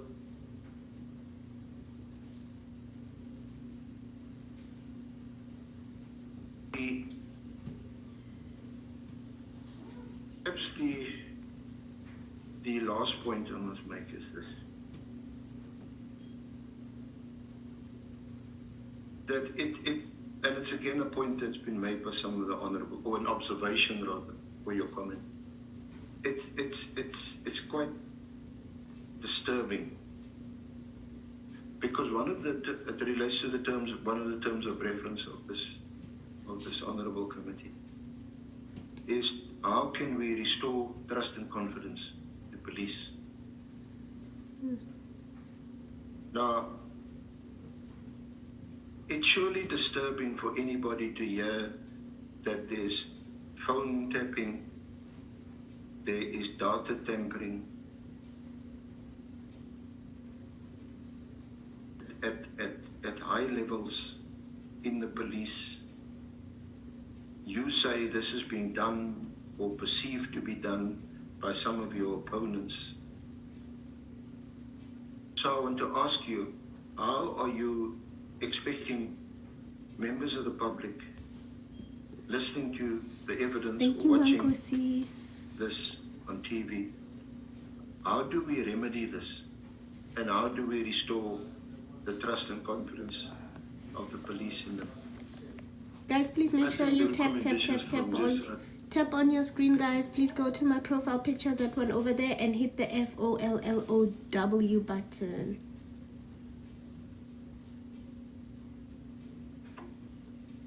Thank you, General. Thank you, Chair. Thanks very much, Senior Counsel, Chief Whip. No, Chair, mine is just one question. You remember that Sure, this when was I a didn't lot. finish, but I was happy this matter arises now. We're not going to have another session with General Smear in terms of our schedule. So I would like to find out, what are we taking home with us between paragraph 63 and the private note that the General presented to our meeting? What should we take home between the two? Which one should we disregard? That's the one I wanted to check. Thanks. Okay. General? Chair, if I can be allowed to confirm the date of the 27th of November, and then I'll submit a written submission in relation to that. Okay. Yes, if possible, if I can be allowed, Chair. Okay. Is that fine, Chief? Thank you, Cableisha. Are you fine? I want you to say it. Okay, I'm not fine, Chair, but I can accept He it. is requesting that we allow him to make a written submission.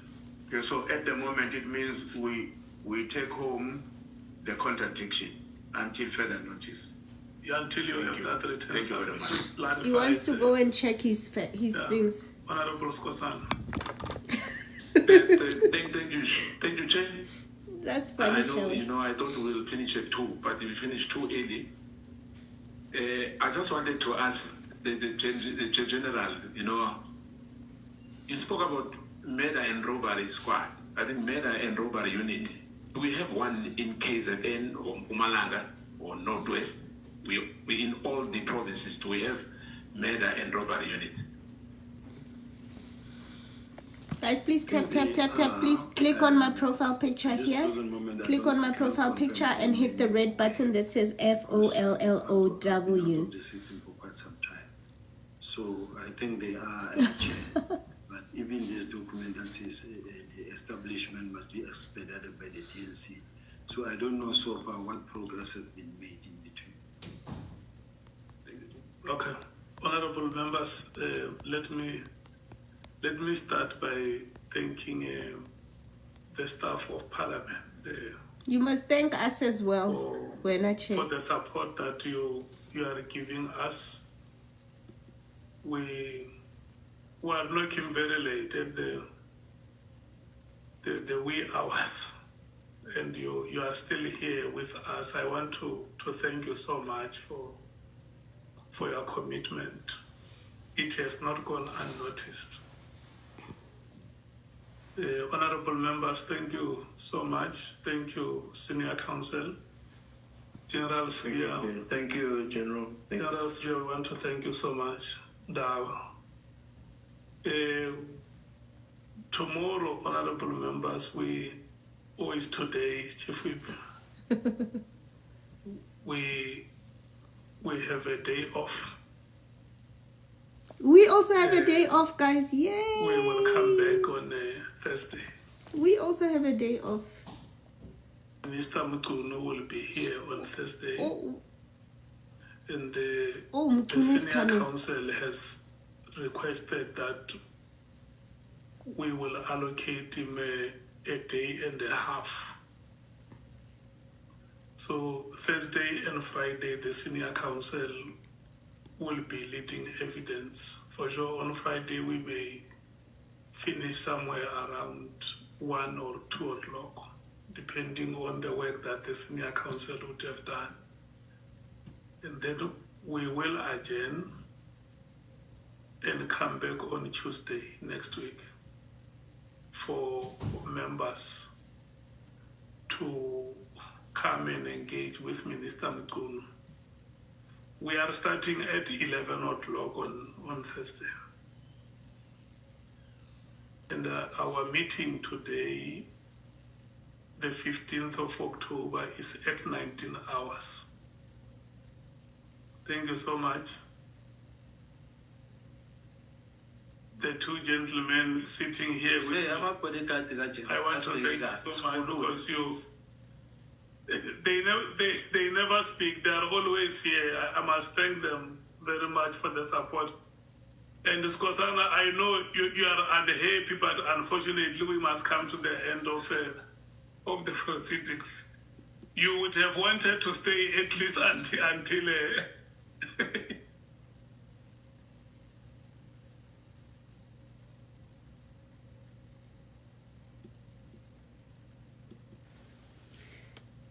Yeah, so guys, that is that, right? Oh yeah, that is that. And like you confused and like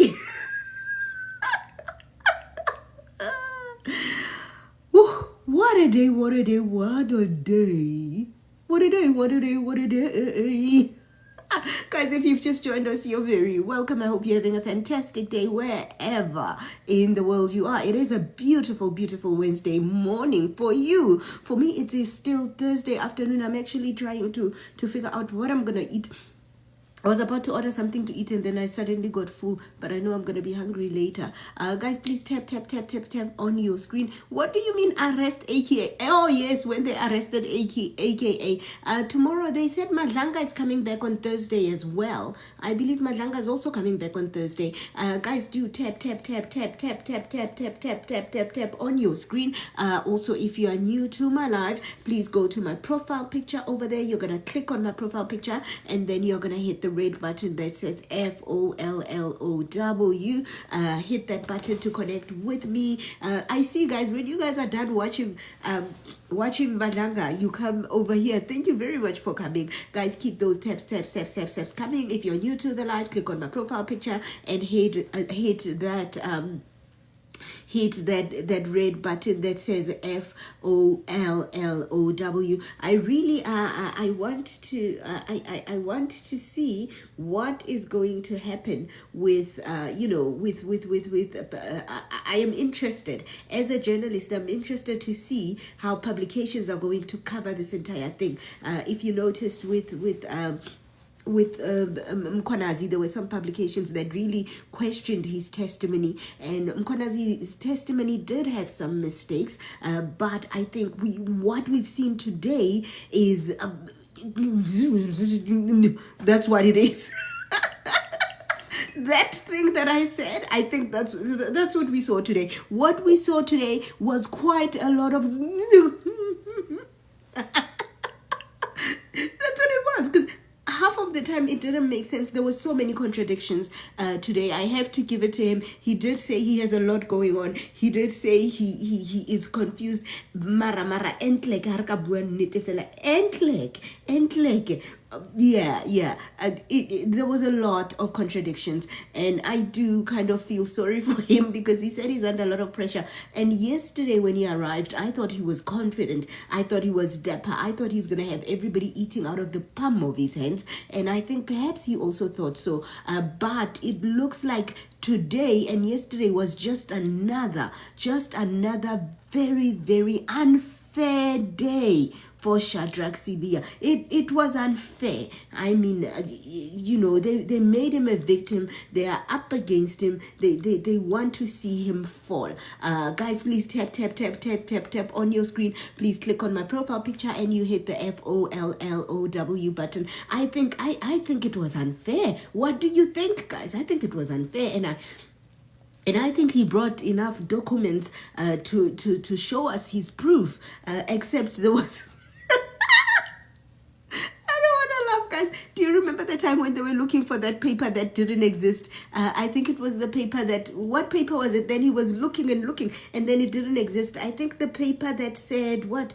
The paper where Fani Masemola, yes, he said Fani Masemola said he must disband the task team, and they said, okay. He said, no, there's proof. Then he started looking for the paper. He couldn't find it. The next day, which is today, they asked him again, where's that paper? He said, he couldn't find the paper. But yeah, quite interesting. Shadrach Sibia giving his testimony there at Parliament's ad hoc committee. Guys, please read my column in News 24 tomorrow. My column usually comes out on Tuesday, but they couldn't publish it today because it was just hectic. So tomorrow my column comes out, and I wrote about this committee. Just please read my column. Even if you don't read my column, just look at the headline, because I came up with a very nice headline. I want you to go read the headline. But yeah, guys, welcome to the live. And what do you guys think? Why are you not sleeping? Are you in shock? Guys, there were many contradictions, right? I don't know if Shadrach Sibia is guilty or not. I don't know if he's part of a cartel, but I do know that he does not always tell the truth. And this is what we saw today. And I'm not judging him. That is just a fact. For instance, they said to him, did you pass your competency certificate? And he said, no, the competency certificate does not have a pass or a fail. It doesn't have a pass or a fail. And they said, did you pass your competency certificate? He said, well, it wasn't positive. And the third time they said, Sibia, did you pass your competency certificate? He said, well, actually I failed. So that was three answers. Right? For one question. And even now, he said, in his written statement, he said there was never any discussion of disbanding the task team in his written statement. Then when he was giving oral testimony, suddenly he said there was a meeting in November where the closure of the task team was discussed. They said, where's proof? He says, well, I don't have those minutes. They said, Mr. Sibia, which of your two versions are true? Was there a meeting discussing the task team, or was there not? Because you're contradicting yourself. He said, I will answer you in writing. I will give you written answers. But somebody did say, what are the consequences of lying under oath? Because we are not accusing him of lying. He himself, it's one thing if I go and testify somewhere and I say, my name is Jemima, and I leave, right? But he's not doing that. He's giving multiple answers. So he did not commit to one statement. He's giving multiple answers, one after the other. And yesterday, and actually Advocate Arendse was very angry. Yesterday, the whole day, he was saying, I do not have a safe in my office. I did not keep the dockets in my office. The dockets were never in my office. I never took dockets. Today he comes back and suddenly the dockets are in his office, and that's because also he was cornered on a question. So one has to wonder, some questions that he wasn't cornered on, did he give the correct answer? For instance, he came and he said, Mkhwanazi, he's the only one who has social media, and he's famous and he's on social media, and that thing is not allowed. But the reality is, I don't think Mkhwanazi has social media, right? I think it's South Africans that are just giving social media about Mkhwanazi. He even said there's a journalist who's always writing about Mkhwanazi. And all of these things, they have no proof, no evidence, and it's just been, I want to say, it's just been quite interesting. Interesting is the word that I'm gonna say. So yeah, that is what we saw happening. I'm gonna open the lines for you guys to call in, and please try to be, don't try, okay, okay, that's for me. I will try not to be biased. I'm not saying he's in a cartel or not, but here's another contradiction he said. Yesterday, he said there is a document proving that the Big Five cartel does not exist. This is what he said, because I know this is what he said because it made me cry. I was here and I was like, oh, yesterday, if you guys remember, that was me, because it just made me so sad. That's what he said yesterday. And then today, he didn't. Yesterday, he said there's a report, and that report proved that the Big Five does not exist. Today, he says there was a report, and in that report there was no Big Five. Do you understand? Those are two different things. They are two subtle differences, but they are two different things. If you say a report proved that the Big Five cartel does not exist, what you are saying is that there was a report and they researched the Big Five and they said, no, this thing does not exist. Today, what he's saying is that there was a report about cartels and the Big Five was not mentioned in that report. So two completely different things that he is saying a day apart. And it's not just those instances, right? There are many instances where he was doing this, and I don't know. Somebody said, what are the consequences of lying under oath? I don't know what the consequences are. And he also said another thing contradictory that he said Nhlanhla Mkhwanazi is heavily funded, and luckily another member asked him, what do you mean by Nhlanhla Mkhwanazi is heavily funded? Thank you very much, Senta. By the way, guys, I'm gonna take your calls right now. If you've just joined us, please go to my profile picture and you're gonna hit the red button that says FOLLOW. The problem with lies is that you have to remember what the lie was, and it isn't always easy to remember. But he said Nhlanhla Mkhwanazi is heavily funded, and luckily another member came back to the question and said, tell us, how is Nhlanhla Mkhwanazi heavily funded? Then he said, no, they wanted to give him money and cows. Guys, Nhlanhla Mkhwanazi did himself a favor, when he went online and he spoke. I don't know if it was a video or what. Thank you very much. He went and Nhlanhla Mkhwanazi said it out loud that thank you very much for this money, but we are going to donate it to the kids of police officers who have passed away. Can you guys imagine if Nhlanhla Mkhwanazi did not make that video public? We were all going to think that Nhlanhla Mkhwanazi is taking money from Chris Excel. Thank you very much, Mama Africa. We were all going to think that Nhlanhla Mkhwanazi is taking money from Chris Excel, and they said to him, so is that what you mean by heavily funded? He said, well, I cannot prove this, so it's fine, I will take it back. But he already put that message out there. Thank you very much for the heart. I wanna get your name correct. Simi Nkosi. Ooh, nice name. Simi, thank you very much for the hand heart. I really do appreciate it. So if he wasn't asked that question again, it means we were all gonna go home thinking that somebody is heavily funding Nhlanhla Mkhwanazi. You know what I mean? Thank you very much, Joy. And it is quite interesting. Guys, tap on your screen. Thank you very much for tapping. And you can click on my profile picture to connect with me and hit that red FOLLOW button. Guys, please do call in. Tell me what you thought about this severe testimony. What did you think? I am trying to be impartial about it. We still don't know if he's in a cartel or what. We don't know, but I think we can all agree that kuningi. I think we can agree that kuningi. Guys, I'm gonna take your calls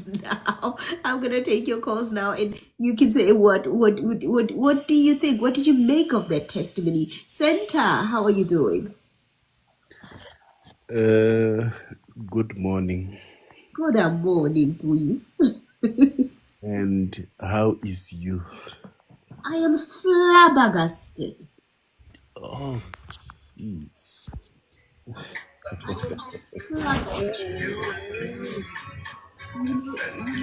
What? Guys, please mute yourself when you enter the panel. Please mute yourself. Thank you very much. Please mute yourself. Please go ahead, Center. What do you make of what we've just seen? What an interesting day of the commission,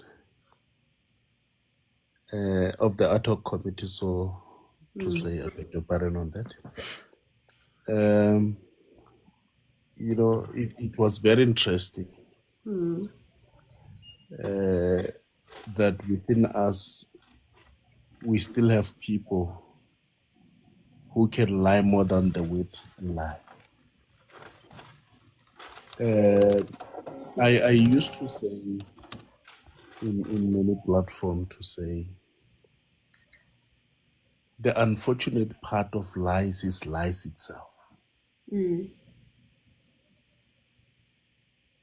And the unfortunate part of contradiction is contradiction itself.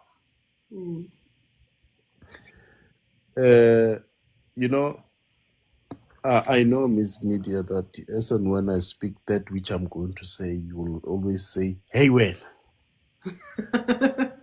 I won't say it now that you say it.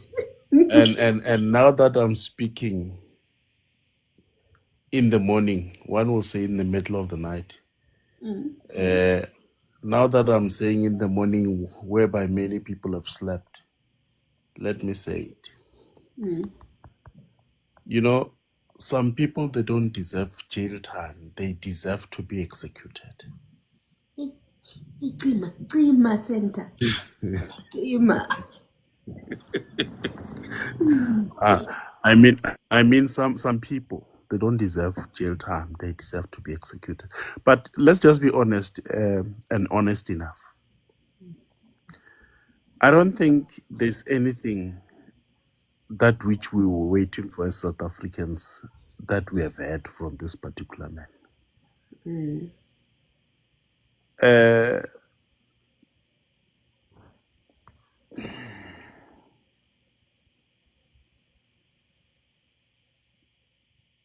Center, are you still there? It's just that somebody was writing something. Oh, okay. No, guys, it's very important not to insult one another. When we deliberate on issues, let's just deliberate on issues. Don't insult people. Good people, I mean, in this instance, for me to say, in all fairness, for me to say this man does not deserve jail time, I mean it. I mean, if really you are to take Sibia to jail, it's more to say you are securitating him from the community at large. I think what is important for this man, and that which I think should happen, firstly, they must just expel this man from employment. There are a lot that have actually happened. One among the rest is dishonesty, which it has been proven in any way. They must just expel him with immediate effect, and then his house must not be auctioned. It must definitely be taken as a state premises. I'm repeating, as a state premises, because if really you are to sell it, his allies will come and buy it on an auction. So it's as much as you are trying to correct what you cannot. Instead, you are promoting what we don't want as South Africans. So the house, including that of his allies or the cartel, they must all not be auctioned. They must all be taken and be used as state resources or state institutions. That which I believe it can be hospitals, it can be clinics, it can be whatever, which I believe is very important. But let me just get into sharpshoot into one thing that I think to me it was so painful. The time at which this man was questioned to say, tell us as to what transpired on Senzo Meiwa's case. Yeah, that's when I start to realize that people who are lying can continue lying and those people cannot be rehabilitated from their lies. I don't think he's even proud of what he have said himself, and I believe if you can just call him to say, "What did you say?" or "What have you said to the commission?" Santa, I mean, can you please remind me? I walked out to warm my tea when he was saying that. I only heard a small bit of it. Can you please retell it for me, guys? Please tap, tap, tap on your screen. If you're new to the live, please click on my profile picture and hit the FOLLOW button. I heard he was contradicting himself on the times, but I didn't hear well. Can you please just retell it to me? yeah, like I'm saying, it's one thing that basically pained me, and I mean it, to be honest with you. If really people can be slaughtered the same way in which Senzo was assassinated, it's so painful. That which he said is what he said. Um, the question was posted to him to say, "Can you tell us as to what transpired? Because we know you were part and parcel of the people who went to the house. And what did you do when you arrived in the house?" He said, "I was called like anyone because Senzo is an important person." I couldn't even understand that. He's an important person, and because I'm a top cop, my responsibility was, upon arrival, I find many people inside, outside, and all over. The first thing that I did, because I'm a top cop, I understand investigation. I also have got a certificate in investigation. I said to people, please go out, go out, go out, so that I was trying to, secure the scene of crime. I mean, I'm trying to quote as poor proficiency as possible, as according to how he was actually articulating. And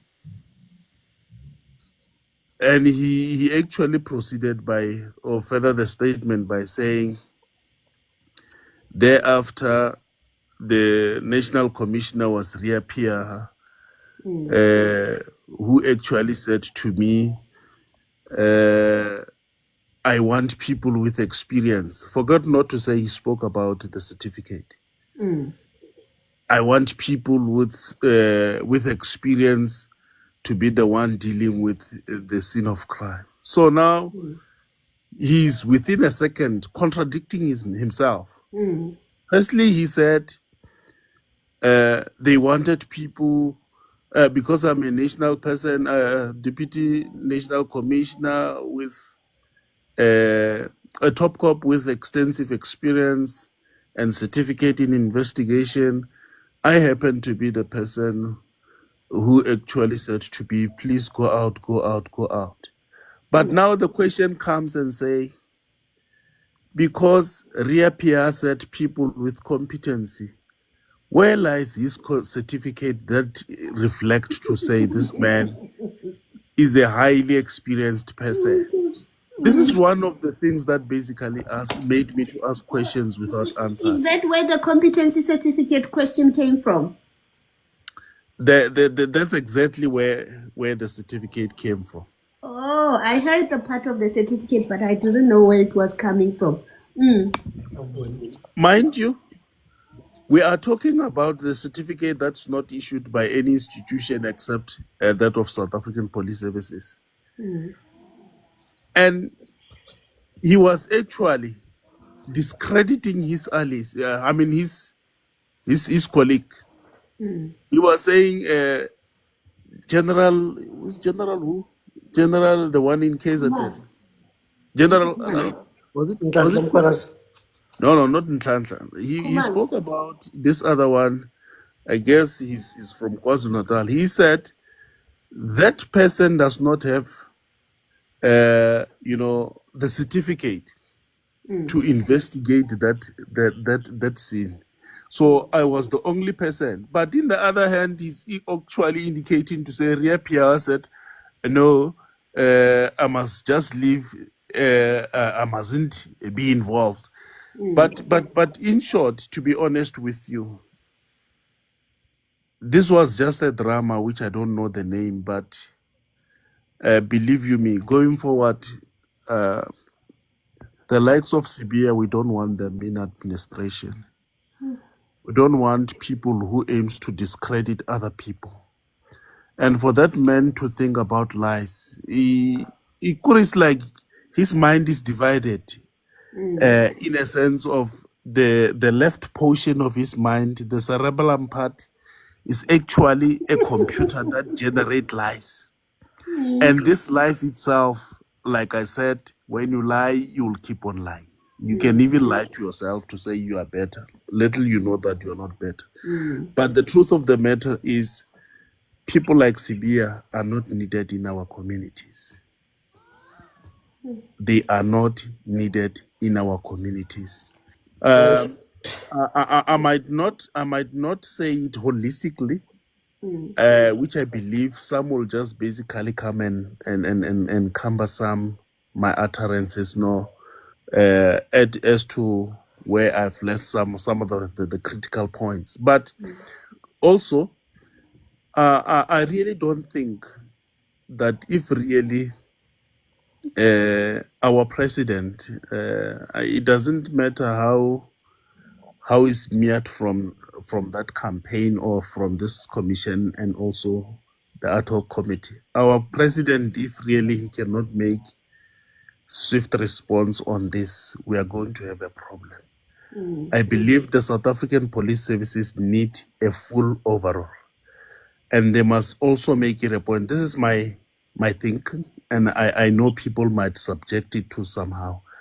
I strongly think that the provincial commissioner of KwaZulu-Natal, his contract must not be renewed in to be the provincial commissioner of KwaZulu-Natal. He must be given a deputy national commissioner position. Reason being that to say he must just basically overlook in all the provinces to make sure that really he deals with all the provincial commissioners. I believe we might have a better policing. The position of Sibia must be occupied by Mukwanas. His expertise are more important to lead the country, not the province. And I believe, the frustration and challenges experienced currently in all the provinces will be dimmed down, especially on the different cartels, as the word used, which has been generated in different provinces. We might definitely have a cul-de-sac of such type of criminalities. And what makes me happy, the way in which Mkwanazi is, I believe this is not just a complimentary to Mkwanazi, but complementary to the way in which he was articulating and showcasing evidence. We need people who can be able to compose evidence when it's needed. And I feel like, as he was basically putting down the facts, the man is well resourced in terms of evidence in all the provinces. Let's just basically accord him an opportunity. For his second time contract, I believe he must definitely be given an opportunity to be the national deputy commissioner, or even the national commissioner if the national commissioner's contract is about to lapse. Thank you so much. Thank you so much, Senta. I mean, I don't know how that's gonna happen. I just hope this entire thing doesn't work against him. And if you look at how Fani Masemola and Nhlanhla Mkhwanazi's testimony, they really matched. But also there are places where Masemola was clear that no man, maybe Mkhwanazi is overthinking, So Masemola was just telling the truth according to him. Mkhwanazi was also telling his truth. And I feel like Masemola was not trying to protect Mkhwanazi, because there are times when he said, no. Like, for example, Mkhwanazi was saying the media did this and whatever. And Masemola said, no, we don't need to arrest the media. We don't need to investigate the media. He even laughed a little because of Mkhwanazi saying that. But he didn't just outright agree. He said, no. True. So I think they both came off as a lot more honest than how Sibia presented himself. I have to say, let me keep that to my, no, I have to say I've never really witnessed somebody contradicting themselves this much. Siboniso, how are you doing? Asiboniso lele. Uvukile. How are you feeling, Siboniso? Senikhulume kakhulu ngathi cishe nikhulume kakhulu ngento nami engifuna ukukhuluma ngayo man. Oh, okay. I was listening to you. You are all the best for you guys. Thank you. Ngicabanga singakhuluma nje ngani. So anginawo ipoint mara la ngingake kusho ukuthi namuhla hey today yo enyale ekugcineni bese ngi-enjoya. Yeah, today like besikhathele, but at the end into bezenzeka, it's like you just wanted to hear more, like what do you mean? Right. But thank you very much. Thank you for Yo, calling. hayi khona. It's my first time ukuthi ngibone.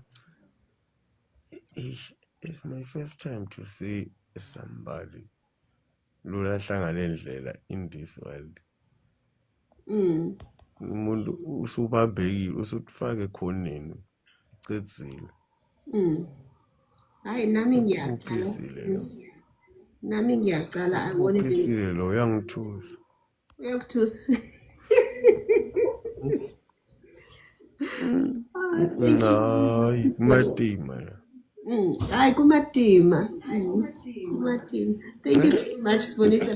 Qhubekela phambili papa sis. Thank you very much. Let me take the next caller. Hello. Okay, Opa, how are you? I'm good, and how are you? I'm very well, thank you. Yeah, I don't have much to say, but what shocks me is that there are some things that actually haven't been said to the media, and then looking at the CVCRCB that he has served more substance. We're talking of Boma 37 years, as much as he's been saying it, Boma 37 years of experience. But remember yesterday when he was, or should I say not yesterday, because when was it? On Monday, when he was asked. Yesterday, we know what you mean. Yeah. On Monday, when he was asked, or Athalose, what is his job description? Did you saw the guy went literally on reading? Come on, like if I ask you, Miss Media, what do you do?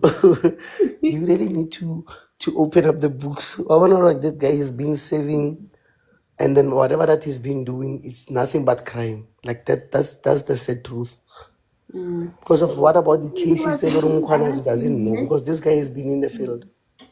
And this guy has been in the field. How many lost souls that we don't know about? Because remember, if ever he's able of, I got the case. How many people were living in South Africa missing? Mamang has been gone missing. I mean, like South Africa, especially, like, you snacks. Like, you find out people once you are the parts and stuff. This guy, I'm saying, to cut the long story short, they were not confused thing, Kajenu. They want to contradict that thing. I'm telling you, we are blacks, and they have done something to him with the souls of Valoring over the medics and what's on.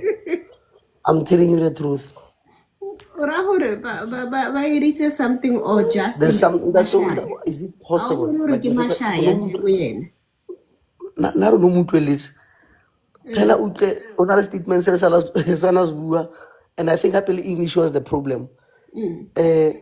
And kana re go ka motho a 30 ke re utlwela hana go qualifications sa yore ena o tswa sekolong ka e ho etsalang utlwela ntate ntho ena ba bua maobane ba re the documents which were missing were they in your office? I don't know, they were not in my office. Okay, in my office. and now this other guy was Mutsisa hore listen, the documents which are 121 were they in your office? I don't mean literally in your office as in like the building. I mean like people who are reporting to you, like in your office, where they in your office. What do you mean? So a lot of things that at the end of the day, I feel it's Adumel.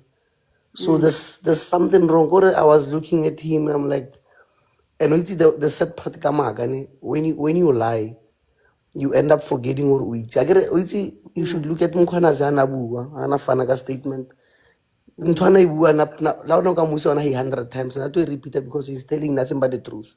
Ntato, he contradicted himself. He even cornered himself to a point where Loring, like now, he's kore ha o sana motho a tlo tshepang anything e tlo tswang mo molomong wa le now o yang ko pele gore I don't know gore o tlo berekiwa bjang ka ntato, because ntato in the first place, number one, ha na thomi o interviewer ha itse Spanish sa hae. So what was he busy with? If ever he doesn't know actually what was he busy with? He was busy a etsa dilo tse di sileng tse di auto fela. That's why lebelang dilo tse tsotlhe tse di snacks o teng mo casing ya Senzo Mewa. He's the first guy wa fitlha Daso wa Leponese o ilo etsang Daso. Don't you think we've got both brigadier and stuff? Yena o ne ilo batlang Daso. There's more to this, I'm telling you. And in turn, the more he talks, is the more and yes or no. Mari, he likes explaining by explaining opela a corner and I send some more. So guys, let's pray for our Mukwanas. Mukwanas is us and we are Mukwanas. Thank you. Abe sharp, Marin, that when I sharp guy, and this shows as an ali one. And this commission of inquiry, it's for the first time I attend, like the since I attended in from the morning. You know, to be honest, now they're dealing with the human being. It's about to that point where let's look at us. We are not saying anything. We were just watching, really observers.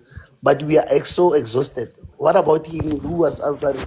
You saw it like they were the Bamon to the point where like na staff ela le pelo a bua dintho di unfair. It's not even being cleared. He was like that very early in the morning. He was guys, come out and think about how many SBS do we have. Come on, Native sisters, naginali case. I remember I was hijacked. Do you know the people who hijacked me? They were working hand in hand with my police. You cannot believe such things. In South Africa, we are no longer safe. When you think when you go to the cops report, what about or you had the information on what we reporter and if it's into his hands, do you think life is safe? Your life is gonna be in danger because of you are one of the sources that's by the chief because it's about need. So there are many CBS in Northwest, in Gauteng province, in Mpumalanga. There are many CBS that needs to be dealt with.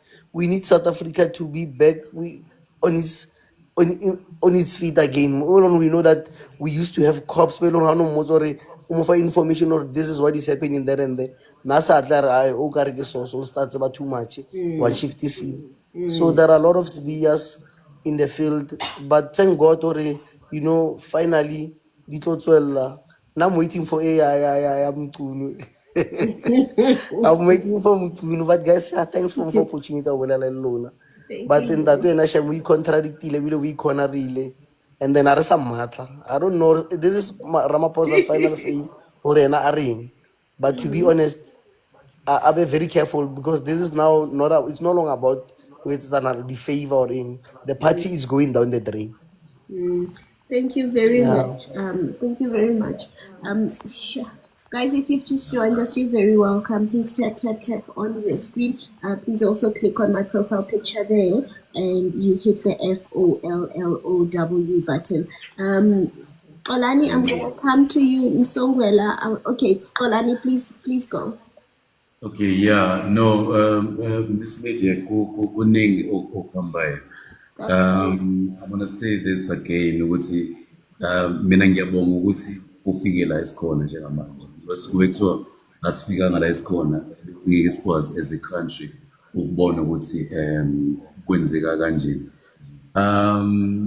I so wish ukuthi even people who social media esibathatha njengama-influencers sengathi bangayingena nale ndaba le because it's very serious for i-country kube yizwi abalikhulumayo even kuma-lives wabo ngesithi ukumisa kancane amagama esiwadlalayo ku-TikTok because lesi simo sithatha sisephambili for umuntu onjengoSibiya who's getting 1.8 million a year ebese ezodlala kanje ngiye ngathi mina ungaze ubabone begqoke uthayi namasudu lapha ucabanga ukuthi ayi iy'ngqondo zigcwele ukuhlakani kanti abanye babo badlala ngathi kule lokhuzana yakhe ngiye ngabuka something yamacala ngendlela azibhikisa ngakhona yena uthe mayikhuluma wathi icala likaSenzomiwa kwakuyicala elibaluleke kakhulu but bathi uma bembuza ngamacala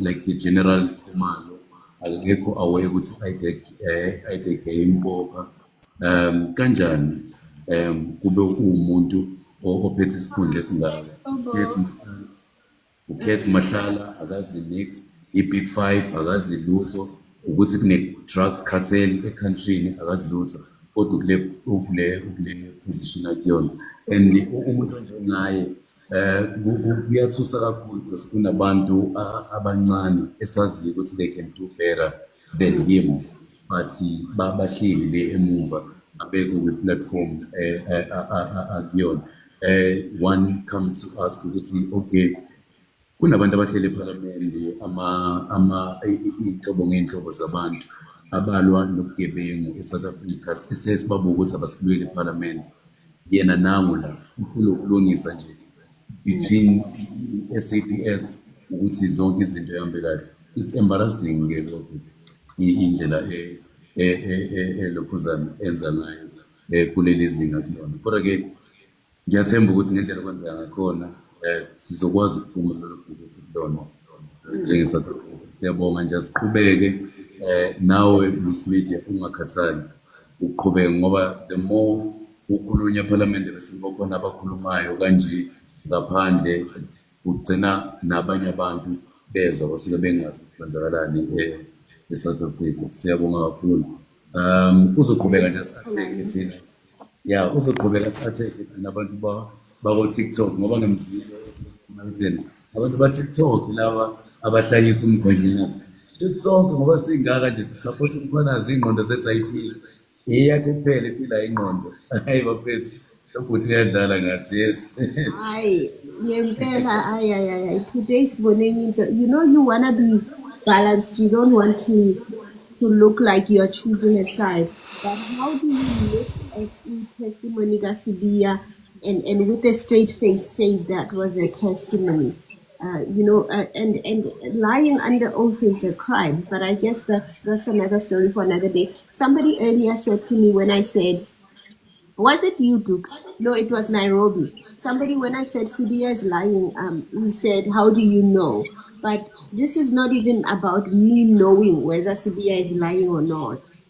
He was giving 3 different answers to one question. But let's go to Msongelwa. Guys, please mute yourself if you're on the panel. Msongelwa, how are you doing? Ngiyaphila njani ma? Ngiyaphila nami bhuti wami. Bhuti wami ibona kanjani indaba kaSibiya? Hey, indaba kaSibiya yazi ibhlungu ma. Ibhlungu yazi la eSouth Africa ne. Indaba kaSibiya ingizwisa ubhlungu kwelinye side ngiphinde ngimblame futhi. Kule side le elizwisa ubhlungu kulo is because uSibiya uyasetshenziswa ne. Uyasetshenziswa ukuthi ke izinto lezi uyabona njengami ne ngeke ngaba nabo abantu laba ngeke ngaba ku-ANC ne and then cishe bonke laba aba-before ngiyabazi ama-minister ama-president ebekade nginawo so manje kunezinto abazenzayo ne lezi ezingaziwa ngabantu in public yabo so manje ila uSibiya lapha engibona khona ukuthi ke wayifaka inkingeni ukusetshenziswa ne and then kwaba nalokuthi vele asebenze ngoba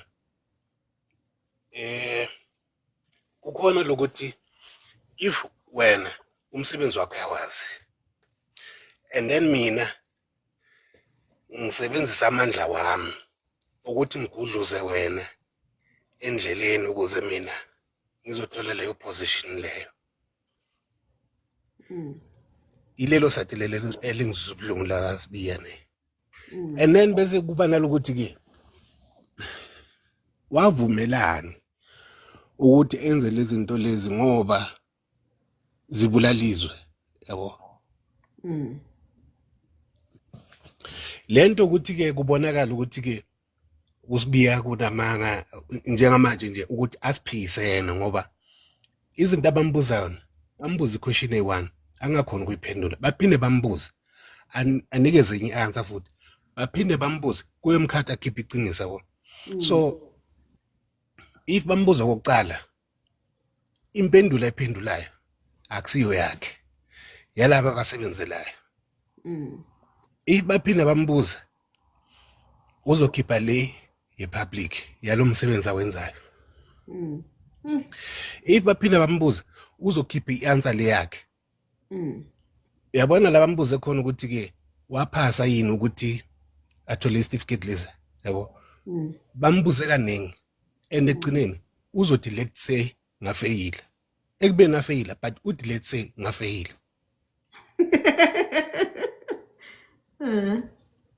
No, ibhlungu lento yazi. Ibhlungu ngoba yabona wonke la ma-minister lawo esinawo awawenzi umsebenzi wawo.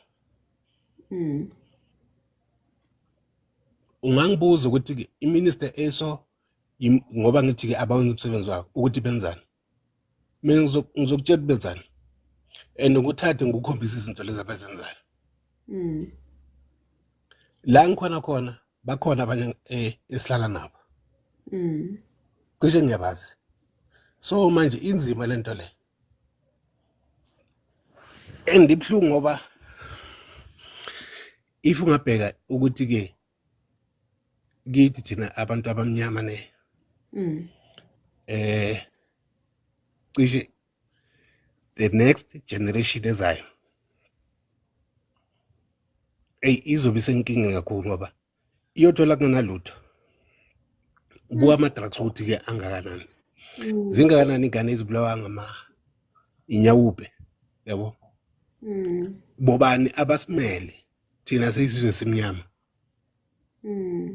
If ungabheka ne ngiye ngabheka ukuthi ngibuka ngibani umfana lo nangabamdlela imoto manje ne labathi ngumshana kaRamaphosa. uRamaphosa abekade amphika lala ngesisu phansi athi akamazi lo muntu in parliament. Manje ngibuka la ukuthi ke kwakhishwa uZuma, kwathiwa uZuma kafundanga. But if ngicheck ukuthi ke ikuphi mhlambe uZuma ake wakwenza kwaba ngamanga, kwaba neqiniso elivelayo after yena akhulumile, yabo. Ever since angazi ne, but not wena angeke ngibuze kuwe kwabanye abalalele ne ukuthi ke ever since uRamaphosa ngena ne ukuphi lapho khona akahamba khona wawuvula i-ribbon ukuthi ke nama project bawenzile sabaqedile ngawo imaphi. Yazi ngigcine kudala njani le ya ribbon nesikeri esikhulu. Ngizikhumbulile yazi.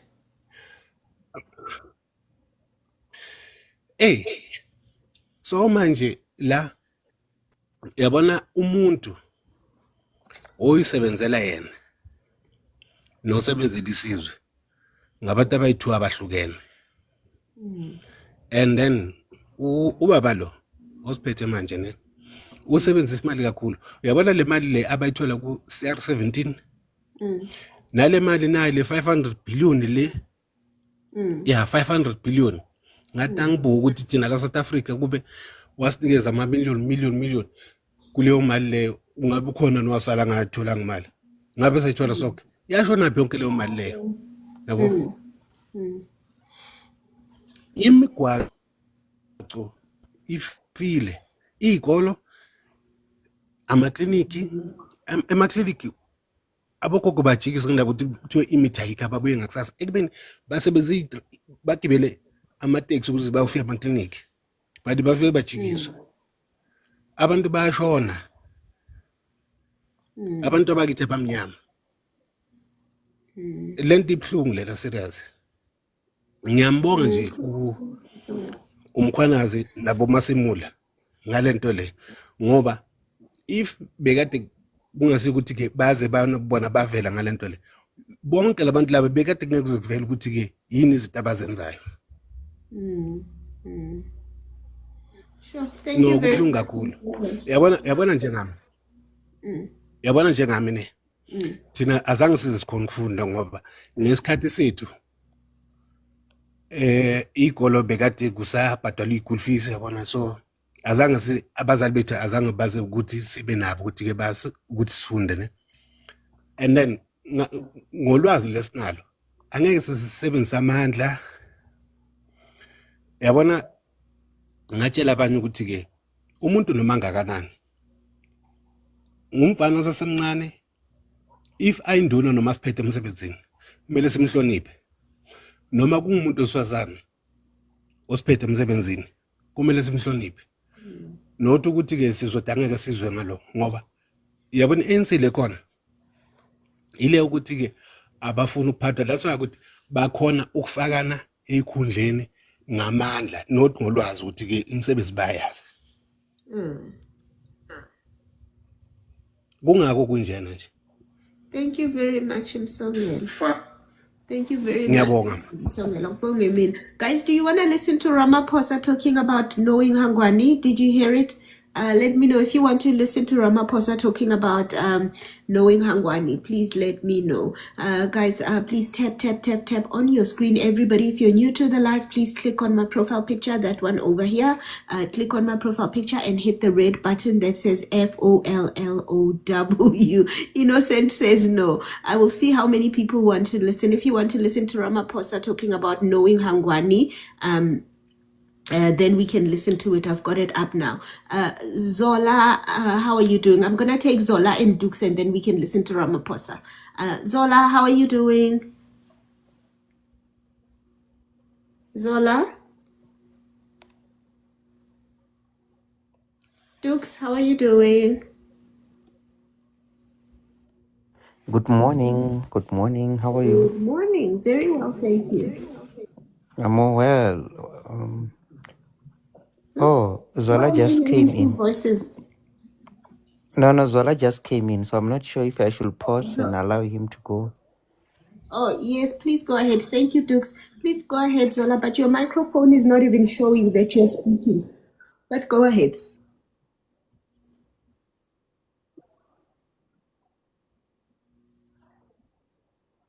Okay.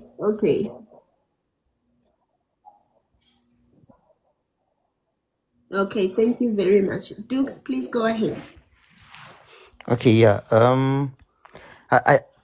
Earlier on, I wanted to supplement what Center was submitting in relation to.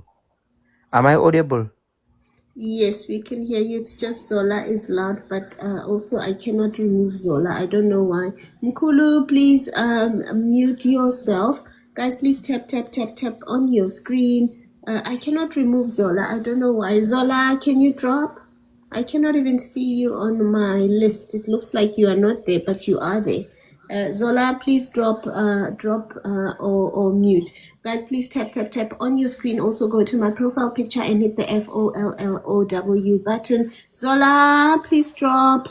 I cannot drop you. I don't know how come. It shows that you are already gone. Yeah, I can see that he's gone even on the screen. Yeah. Okay. Okay. Yeah, I wanted to make submissions in relation to Senzo Mewa case, and I'm sure to those who knows, you'll be aware that we are actually following a Senzo Mewa case daily.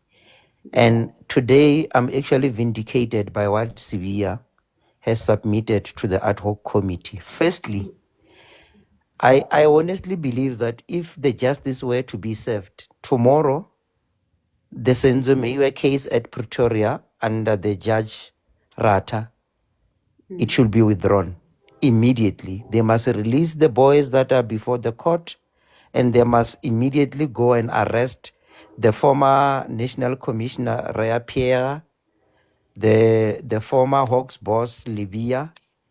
They must go and arrest Usbia, and they must go and arrest MEC. Why am I saying this? One, today we now then know that CBA is confirming that there was a meeting that was held right in the crime scene.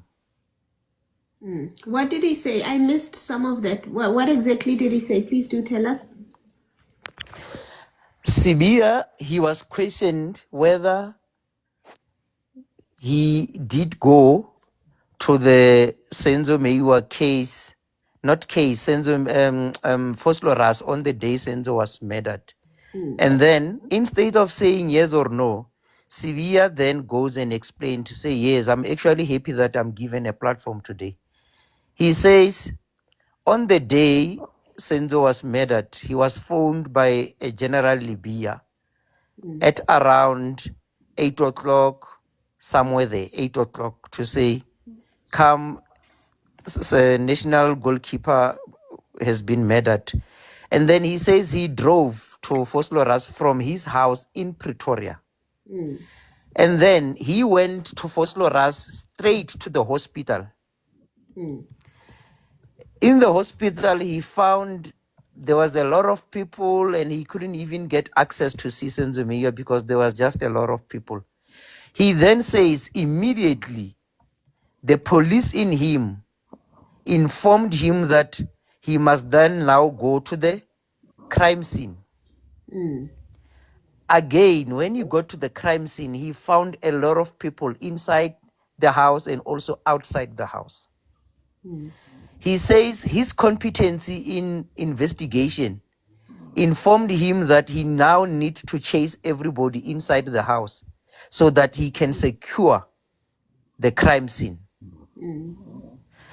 But that alone is a contrary to what we now know in court, because the people who actually arrived on crime scene, they were chased out by the senior police to say, you do not know what you are doing here.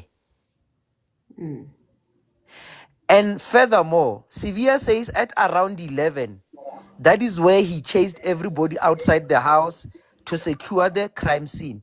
But Sivia is not telling us the evidence in court from Musia. Musia is one of the investigating guys. I'm not sure from which department, but we now know that Musia said around 2 o'clock in the morning of the same day, I think it was morning of Monday of the 27th of August, October 2014. Musia says they found the head in the kitchen. Whose head? But that head is allegedly belonging to the intruders.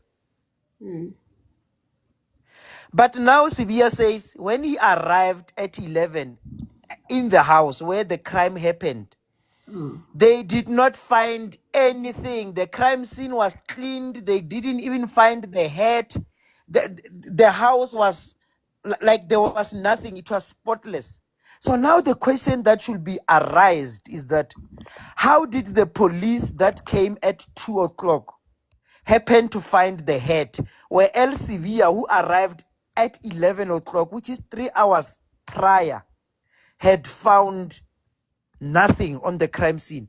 Then it confirms the fact that the head and the bullet, they were planted. Sevilla was confirming that in actual fact, the head and the bullet, they were planted because he was there at 11 o'clock. He couldn't find nothing. But the police are alleging that they have arrived at 2 o'clock and they found the bullet and also the head.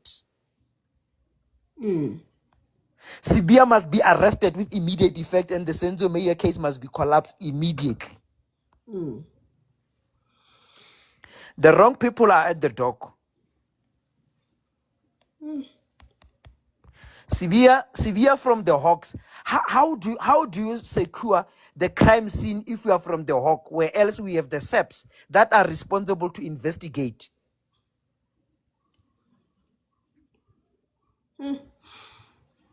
I hear you, Dukes. Did you say Libya was there as well? According to the evidence now, today we now know that Severe says he was called by General Libya. Now General Libya is an implicit. Dukes, ne?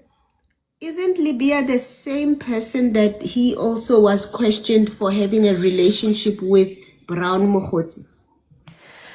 Libya is the same Hawks boss who, when Matala was arrested, firstly, he sent people to say, Matala is calling me, says he's been harassed by members of Hawks, therefore go there and check who's harassing Matala. That is the same Libya. Wait, guys, wait. So, Libya is connected to Brown Mokhotsi and Matala. And Severe again today, now we know. Libya again, right? Yes. Why are they rolling together? So everybody's, those four people, they all know each other, all four of them. Not only them, but other people as well. But for now, let's say those four. Those four, they know one another. They are telling us how one contributed to all those alleged crimes. Remember, we didn't know that Livia was actually present on the day when Senzo was killed, because Tefu has always been telling us that there were senior management meeting that was held inside the house before the police who came to do the crime management arrived. Now today Sivia is confirming that, to say yes, in actual fact we were there before this police came. What is the business between Libya, Matala, and Sibia and Brown? Today we know that they are colluding in these criminal activities, allegedly. And Brown Mokhotsi as well, because Brown appears everywhere, you know.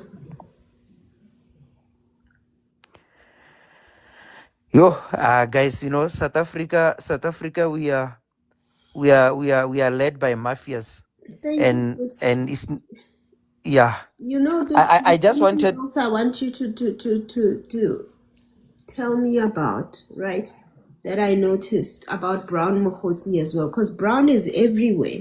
I think he was their runner, their organizer. As much as he's that's his career, he's an organizer. So it looks like he was the organizer between all of these people. But Brown Mokhotsi says, it slipped my mind. I will ask you when I remember again. What did I want to ask you about? Brown Mokhotsi suddenly goes to Nhlanhla's Mkhwanazi and says, Nhlanhla Mkhwanazi, there are people who are trying to take you down. And this happens very close to the time that the task team is going to be disbanded and all of those things. And he says, Nhlanhla Mkhwanazi, he says, there are people trying to take you down. And then he comes back and he says, you know, there was a meeting. In that meeting, Fanny Masemola was there, Dumisani Khumalo was there. And they were saying bad things about you. And they were saying you don't listen and you don't follow rules. I think, guys, this is just my opinion. Lona, I'm scared of you. I think Brown Mokhotsi had a mandate to cause a fight and disagreements between Nhlanhla Mkhwanazi, Masemola, and Dumisani Khumalo to weaken them, because it looks like they get along very well. Because why would he reach out randomly to Mkhwanazi and tell him that Masemola and Dumisani were saying bad things about him? Which doesn't seem to be true.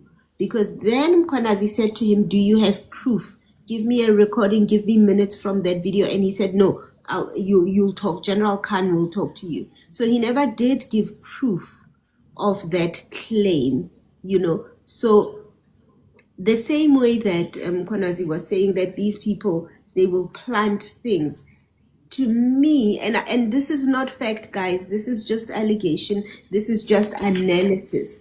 It looks like Brown Mukoti was not really there to help Umkwanazi or anything, but he was on a job, so to speak, to cause division among those three people. But yeah, but yeah, guys, let's tap on your screen. Please go to my profile picture at the top there, and you're gonna hit the FOLLOW button to connect with me. But what I like about Brown Mukoti, I think Brown Mukoti is a little bit like Sibia. They talk too much, and people who talk too much implicate themselves. Because honestly, if Sibia just gave one word answers, thank you, Nosipo. If he gave one word answers, maybe he was gonna be fine. But I think Sibia, I think he just likes talking, and then he just implicates himself, and he talks before thinking, and then he thinks afterwards. That's how he implicated himself. And I think we've seen that Brown Mukoti is also like that. So I think when Brown Mukoti comes, he will also implicate himself, and I think Brown will implicate a lot of people. Mkulu, how are you doing? Oh, by the way, Sibia talks a lot, but he also he reads a lot. Oh, he read so many papers for us today. Mkulu, how are you Yeah, doing?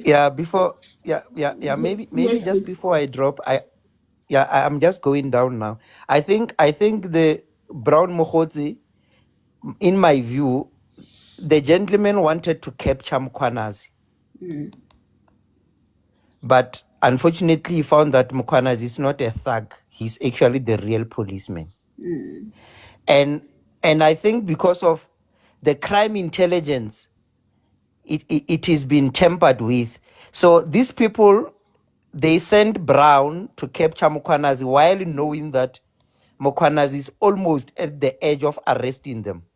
So they wanted to discredit Mkwanazi as if Mkwanazi is working with the thugs the way they are doing.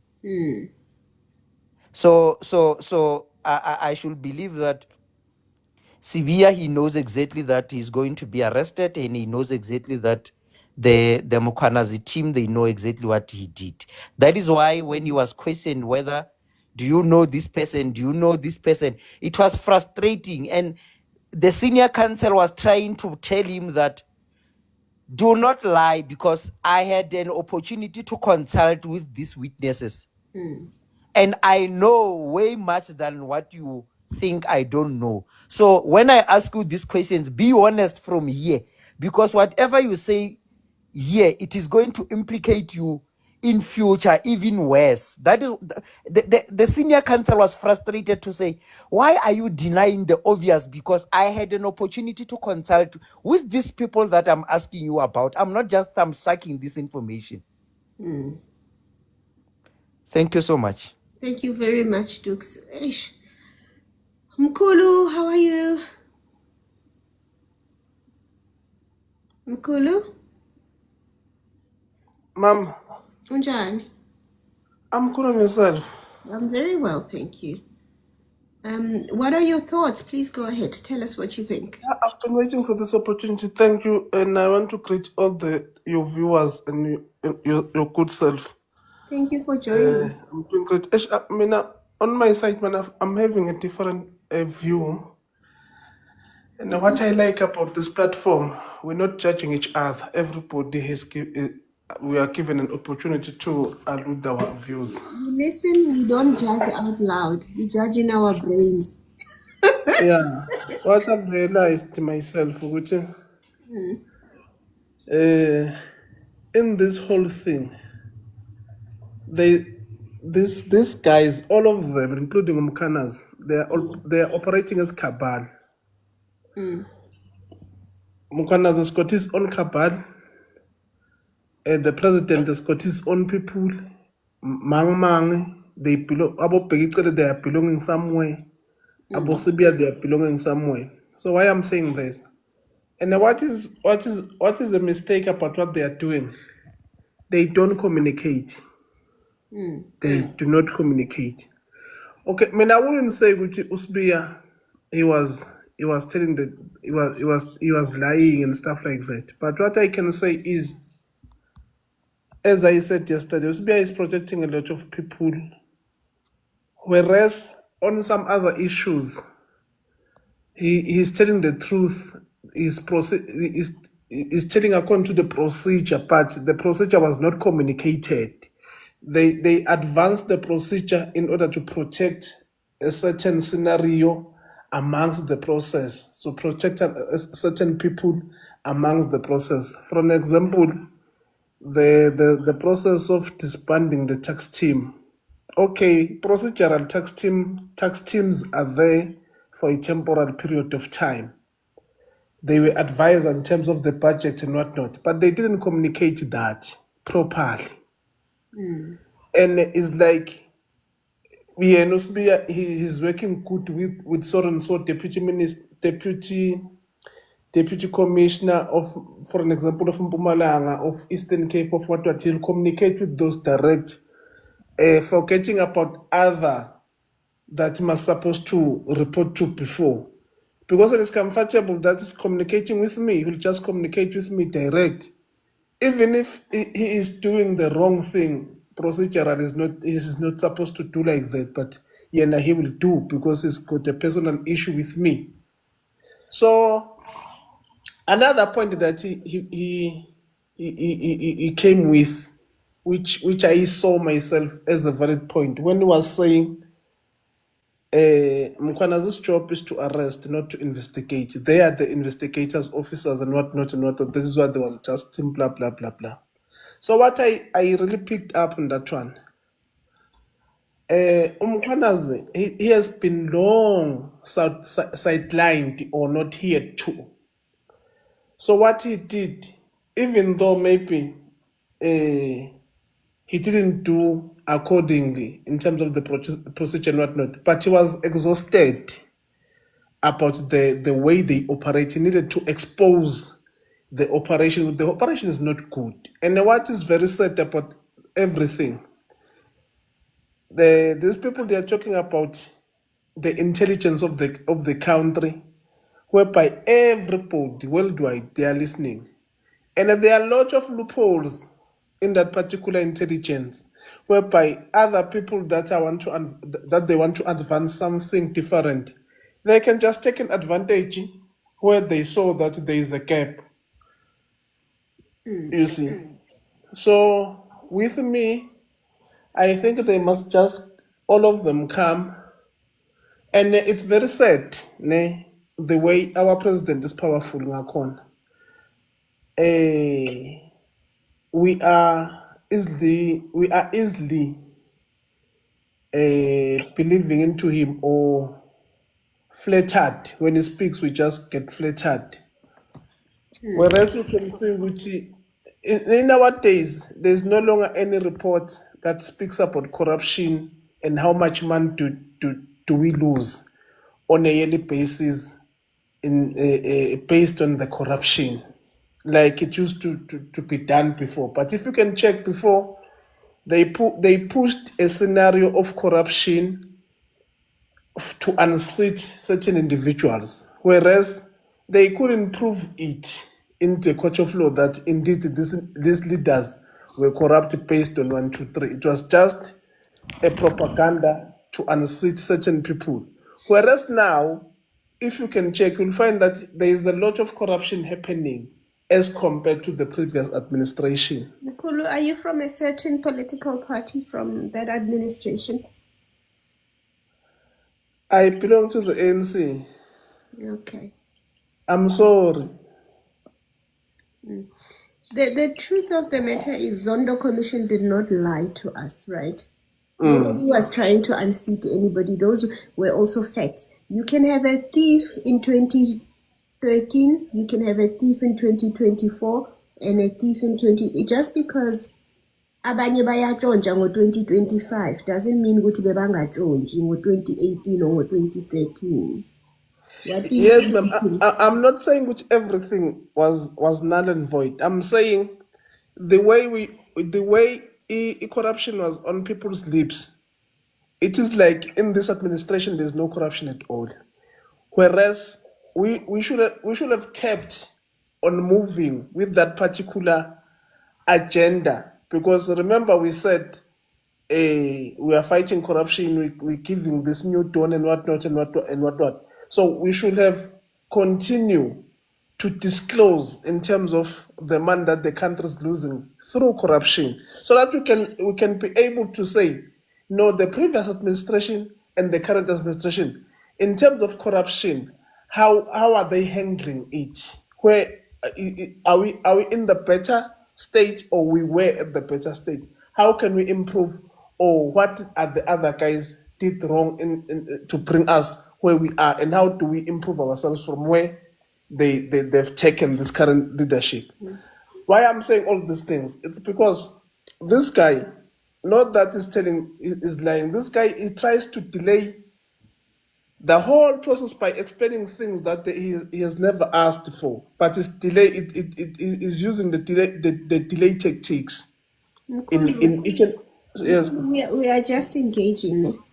Yes. In his statement, Uti, Yena, he never knew that the task team will be disbanded until he got the letter about disbandment, right? Yes. And then that is his written statement. But when they question him, he says there was a meeting about disbanding the task team before it was disbanded. Meaning, his written statement and his verbal statements are not corresponding. They are opposites. So he has to choose one answer. So ngifuna understand, and there are many times that he did that. Ne? So I want to understand from you when you say he's not lying. No, I'm saying this guy is trying to delay the process, but he knows the truth. He's trying to delay the process. He's trying to divert people from the focus, because now we are focusing somewhere. With his answers, he will answer something that he was never asked for, up until whoever that is questioning him, he has to stop him. But when they get deeper, he will come out with the truth. Like the other speaker, he once said that he was asked about qualifications. He said different answers, but at the end, he mentioned that what if I don't have that particular qualification? Whereas it didn't say that at the first take. It will say I didn't hear that part. Yeah, that part. So Mkhulu, siyibizani into leyo, if a person gives you wrong answers and then you have to ask them over and over again before you get the right answer. What do we call it? Do we call it the truth? No, it's not the truth.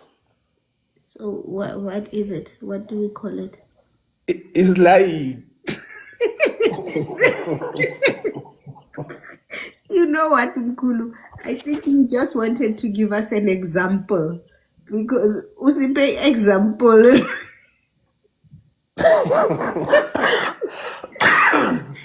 I think you are correct, Mkhulu, when you say he goes around and around and around and around, because there are so many things about zona, and he will say, "Can I read, Chair?" And then he will read something like he read that part of the testing department, and the chairperson, he said, he even said, "No, I was thinking that you're going to highlight points, not that you read the whole document." Hi, man, that guy, I don't know, but is the quality of leadership that our system allowed the infiltration of the third hand within their operations. So now this thing is out of hand. And even this guy, the way he's protecting his fellows, I don't think he'll manage to protect them forever. At some point, he has to come clean and explode and state some affect the way as a corner. Because if you can check, even this thing of saying Ubranum Hotzi came to his office to ask him, or it's Matlada who came to ask about the tender system, what. Ungenaphi, and Matlada uze as a watch in terms of the procurement processes. Thank And you for very him to much, Mkhulu. for him to mention that, he's implicating himself to say we've got a relationship with this guy that is beyond a work relationship. Because they even asked that when Pran Mokgotse came to you to say when your life is in danger. Because we are saying that meeting, it was the work related gathering with you and Pran Mokgotse. Whom did you report that to, in a formal way or just in a verbal manner? This guy, when he speaks, he implicates himself. Thank you very much, I Mkhulu. pause there for now. Thank Ngiyabonga you so gogo. much. Kubonge mina. Guys, this Ngiyaxolisa mangithi gogo angisho ukuthi ugugile indlela ngiyaxolisa ngiyabonga sisona. no, don't worry, ngimdala vele. Guys, please Sure. tap on your screen. Make sure you're tapping on your screen, and here's my profile picture. You're gonna click on it, and then you're going to click the red button that says FOLLOW. Guys, please remind me tomorrow. Ad hoc committee has a day off. Madlanga has a day off, I believe. Please just remind me so that I'm 100% sure. Because if there's no day off for Madlanga, I need to go to bed. But if there's a day off for Madlanga, then it's okay. I believe Madlanga is also off. I believe Madlanga is coming back on Thursday, or am I wrong? Do I have it wrong? Guys, please tap. Don't forget to tap. So guys, I wanted us to listen to Ramaphosa talking about Hangwani. We're gonna come back to Sibiya and some of the things that he did. I mean, as I'm sitting here, oh, thank you very much. Thursday, 11 a.m. No, what's Thursday, 11 a.m.? Is that Madlanga? Thursday, 11 a.m. And what time is ad hoc committee on Thursday? Is ad hoc committee at 9 on Thursday? We're seeing Senzo Mkhunu. Guys, there's so much that when you Kevin, I'm gonna Kevashan, you are blocked. When you think about Sibiya, like now I'm thinking about Sibiya, and every time I'm thinking, oh, you think Madlanga is on tomorrow, we'll see. Okay, Thursday 11 a.m. is ad hoc. As I'm thinking about Sibiya, thank you very much, Puleng. I'm just remembering all these instances where he was contradicting himself, and I didn't even hear every single word. I will listen to it again tomorrow. I will listen to it again tomorrow. But yeah, let's listen to Ramaphosa now, and then we're gonna take the panel again and continue talking about Sibiya and about Ramaphosa. I just wanted us to listen to that explanation. A lot of you guys said you will listen to it. Yes, tomorrow the committee is off, but what about Madlanga? Is Madlanga off tomorrow as well? That is what we were asking. Honorable President, while we recognize and applaud the measures you have taken against corruption and welcome the numerous SIU proclamation that you have signed to investigate the allegation of corruption in institutions like Tembisa Hospital, there is this one individual who's reported to be involved in corruption at Tembisa Hospital. Honorable President, can you please clarify your relationship with him? If any, and how does this allegation, which seeks to link you to this particular individual, attempt to undermine your commitment to fight rigorously against corruption, irrespective of who does it and whoever it happens? Over to you, Honorable President. Thank you, Honorable Chairperson. Yes, this matter has occupied the headlines for quite a number of days now.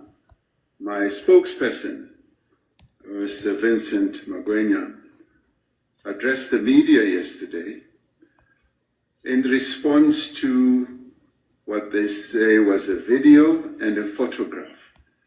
And he focused on that, and he explained what is my relationship or at all with this person. Now, 47 years ago, I got married to his father's sister, his aunt, We divorced 43 years ago.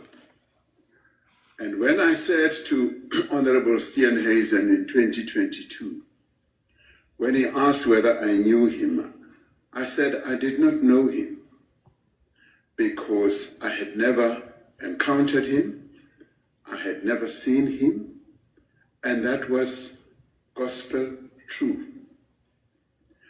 Now, later in 2023, as I was walking in the street in my neighborhood, I walked past a house, as Mr. Magwenya said.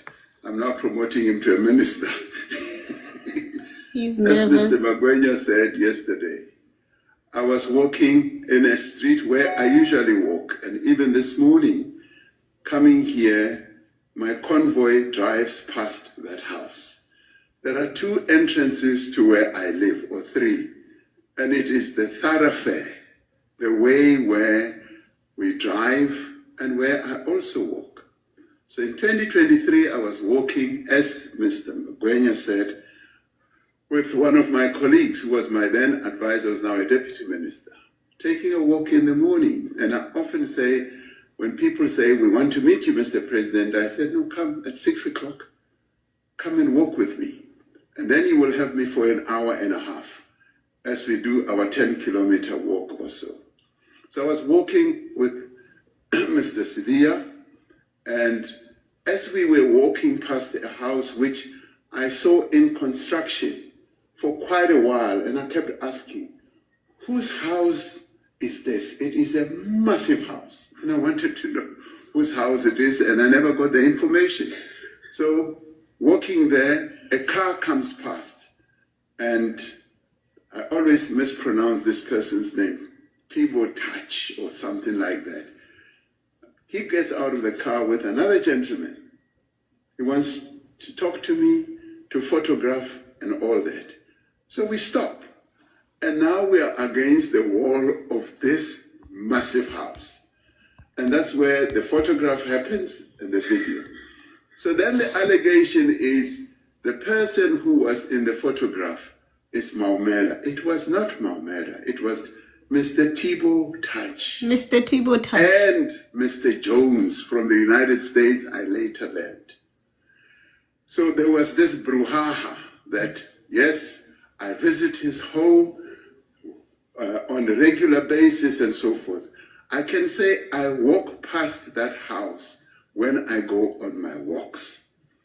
Now, in 2024, so it should be known, because Mr. Magwenya only focused on this photograph. In 2024, I am walking on that same street, and a person comes out of this house and he greets me. And as I often meet people, I ask them, who are you? He says, I am Hangwani Maumela. And that's how he introduces himself to me. And I say, so you are the Maumela who is putting my name into disrepute. And he smiles away. And now I've encountered this person, and I walk away, and I walk to my home. And then in 2024, on the 26th of December, I am walking with my daughter.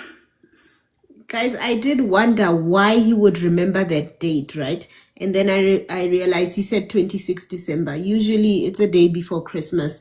You know, big holidays, you will likely remember the date. I was wondering, why is he giving us the date? How does he know? Who loves walking too, on the same street. And there this young man comes out and he says, hello, Ramaphosa.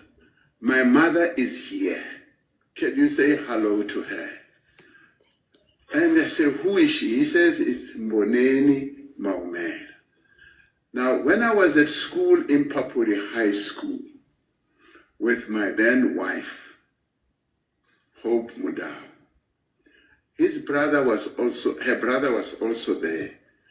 And later I got to know that this Mboneni and this, my wife's brother, Sorry guys, I'm gonna be back in a minute, okay? I just need to pick up my food. My former wife's brother, they hooked up, and as they hooked up, they had a child. And this is now Hangwani Maumed, whom I did not know. But I know his mother because we were at school together. So he says, my mother is here. Can you say hello to her? And she's coming out of the yard towards the main gate. And then she's wearing a gown, a morning gown. And I immediately say, I can't allow her to come into the street with a morning gown. And I go towards the gate and I greet her. And I say, how are you? How have you been? That's the sum total of it all. And I walk away. Now, when I walk around, I'm often greeted by people. One time I was walking in a street in Parkhurst. And as I was walking, here comes a man with his two children. And he says, Mr. President, can we take a photograph with you? And I say, no, that's fine. I pose, they take a picture. Little did I know that he is going to send a message on the street WhatsApp group, which said, the president is walking in our street. So I continue walking. I see people coming out and greeting. But then the reason I mention this is that there is a woman who opens the gate, closed gate of her yard. She's got two children. She says, Mr. President, can I take a picture of you and my children? But she's wearing a morning gown. I don't want her to come into the street. So I move towards the gate, slightly inside the gate, so that she can take a picture. So this is what often happens to me. I'm going to write a book about my morning encounters with South Africans, because some of them are quite interesting and exciting. So this is how this Maumeda fellow then gets into this whole drama, because his aunt, who is my former wife of 47 years ago, is his aunt. And he is really not my relative as such. So I have encountered him, and you can make what you like of it. Do I deal with him? No. Do I meet him and sit down with him? No. Do I visit him at his house? No. Am I appalled at the allegations that are being made against him? Yes, I am appalled. And as I walk past that house, I know that that house was built with the money, as it is alleged, that was not properly acquired. And it is money that should have been spent on the health of our people. So the SIU has taken action, and I applaud that. And that is why I say we are making progress. The Special Investigating Unit is reclaiming stolen money, and we must support them and applaud them for the work that they are doing. Thank you.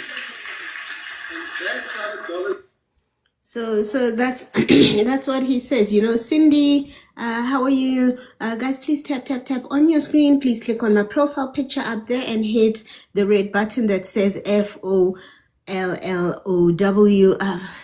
Let me just give some context. And again, guys, I'm not saying he's lying or telling the truth, because I don't know. But he was married to this lady for 3 to 4 years, maximum 3 to 4 years that they were married. And it was a volatile time in the country. And you know, these people were politicians. So we don't even know how much time this couple did spend together. Hangwani was 3 years old when they got divorced. So Hangwani was 3 years old when they got divorced. And yeah, so that is the context of it. In the comment section, please let me know how many of you believe him and how many do not believe him. Let me know how many of you believe Ramaphosa and how many don't believe him. He was 3 years old when they divorced, Hangwani. And, it was in the 70s. I think it was around 78, 79 at the time that it happened. I don't believe him. I don't believe him. He's a pathetic liar. Yeah, I will tell you one thing I was happy about that he said when he said he's appalled about this, that we must put that one in the books, and if anything else comes up, then we will know. So yeah, so that is basically what Ramaphosa said, and yeah. Let's hear what you guys have to say. We'll start with Mankosi. How are you doing? Hey, good morning, everybody. Good morning. Oh, I'm exhausted mentally. Like Exactly. every alley you can think of. I think we all are, hey? Oh, Babus Bia, Babus Bia, Babus Bia. Oh, this man can lie for the whole nation and the world included, Shem. And now the worst of all, I've been listening the whole day. But the one he just threw after midnight was worse, about Senzo Meiwa. I mean, everybody, when you see, okay, there's a crime scene, yes, and then they tell you somebody is shot in the so, and then before you go to the crime scene, he's shot. Apparently, you are told that he's dead already. What are you going to do esibhedlela ungayi ku-crime scene kuqala? Firstly, I don't understand that part. And then he gets to the hospital, uthola kugcwele esibhedlela. And then makugcwele esibhedlela, I mean, uyiphoyisa, you can take out your badge and show people, and definitely they will let you in. But Yena, he doesn't do that. He leaves, he just looks at Senzo, and he can see from a distance that he is lifeless now. And then he goes back. And then after going back, he goes to the house. Getting at the crime scene, there are people outside, there's people inside, and then umuva bonke labo bantu labo. The crime scene is clean. Everything is perfectly clean. There's no head. The head that has been like talked about 11 years ago, but Yena, he didn't see that. He comes back again. He says, like today he was saying a lot of things. Ngathi bambhaca jola. He was saying a lot. Umkhwanazi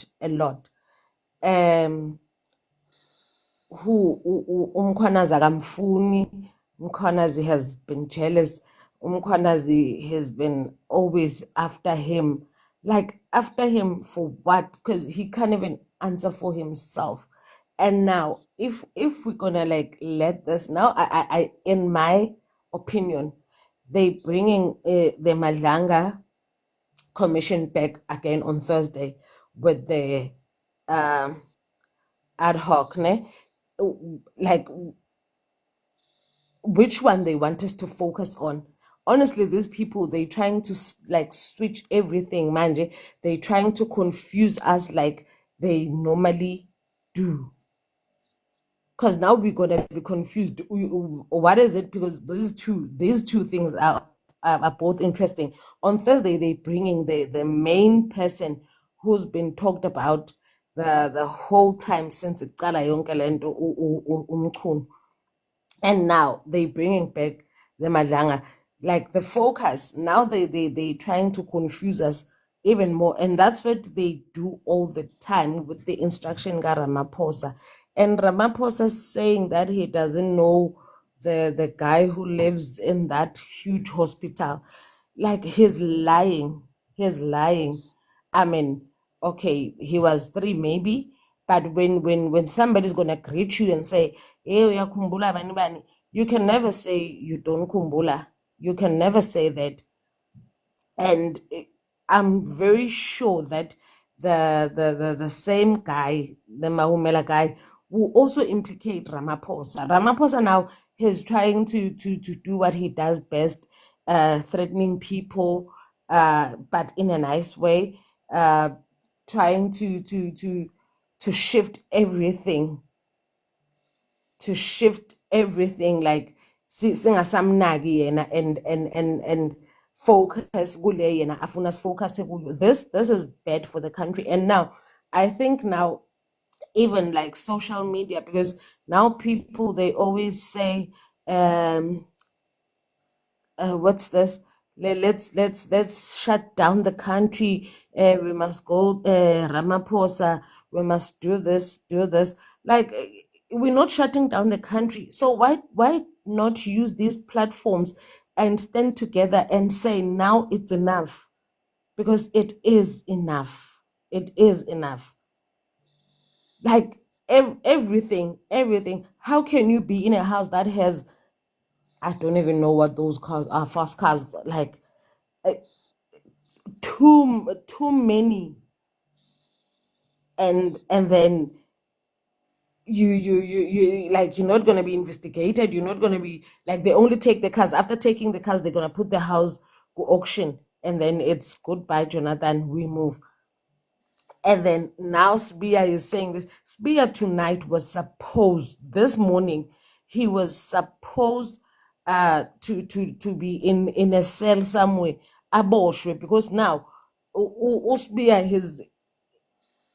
he's lying for himself, he's lying for people, he's like, kubhizi empilweni yalo baba, kubhizi empilweni yalo baba. The only thing abazoyenza manje, bazomthuma uphuthu nje qha. Because now lo msebenzi bekumele awenze akawenzanga. So we like, I think as a country we should stand up.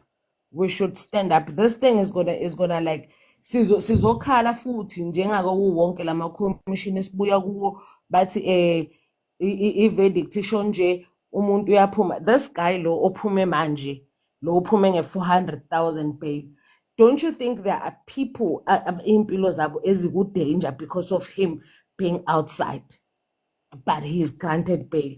How many people now are gonna be granted bail? Like, Mkhunu is gonna come there, and then Mkhunu will be saying nothing, like ayikho into azoyisho esingayazi. Kubolile nje, kubolile. Yini ahleli ngaphandle angayanga bangamkhiphanga emsebenzini, uthola special leave for what? So that he can continue eating the money. So even now we are lying in front of everybody, the country, the world, but he's still gonna get a special leave just because Ramaphosa decides so. And then ulento angisambonanga ubani konje, ubhuti mkhulu. Yo bhuti mkhulu, I'm very shocked and disappointed kuwena mfethu. Lento obukade uyikhuluma nje ubevele nje wavele wayipenda ngebrush le-ANC before sikubona. Ubani? Umkhulo. Ubani umkhulo? I wasn't listening. The one that came before you played the clip. Oh, okay. The panelist. Ah, okay. Yes. Umkhulu. And naye he was being a spear on us. He was being a spear on us. Sonje, no, guys, I mean, I believe that we should stand up and fix this country for ourselves. Like, yabona masizohlala sithule sibhekelele izinto zonke ziyamosheka, and zizoboshwa uyu Cupcake, ngoba uCupcake labantu bakhe futhi uzophinda futhi ababisele esikhwameni, kuphilwe nje impilo ibe normal. Sikhohlwe thina, makabuya athathe 350 anikeza abantwana abantu, uzoyenza u400 ke manje bacabanga ukuthi babonasile, i-country yonke ijabule. So like, angazi, let's take Ramaphosa down, guys. Kuvalwe nawo wonke lama commission, wonke umuntu implicated laphaya azihambela aziyele ejele. Finish and that. Ngokwakhe. Hi, Thank you. hi, Thank hi. you very much. I'm gonna come to you next, Saint. Guys, if you've just joined us, you're very welcome. Please make sure you tap on your screen, and then here's my profile picture. If you're new to the live, please go to my profile picture, this one over here, and then click that red button that says FOLOW to connect with me. Guys, you know it's 8 p.m. for me. It's 8:20, so it's dinner time for me. So I'm gonna be just off screen having my well, having my sort of dinner, kind of dinner, almost a dinner. Let's go to Saint, and then I'll take you next, PG. Saint, yes, please go ahead.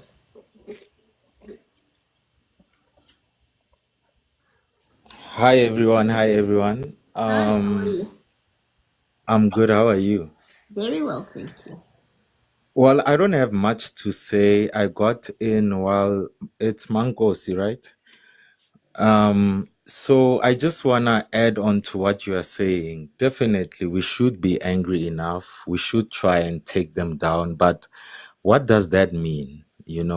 Mukonazi is already representing us in the executive space.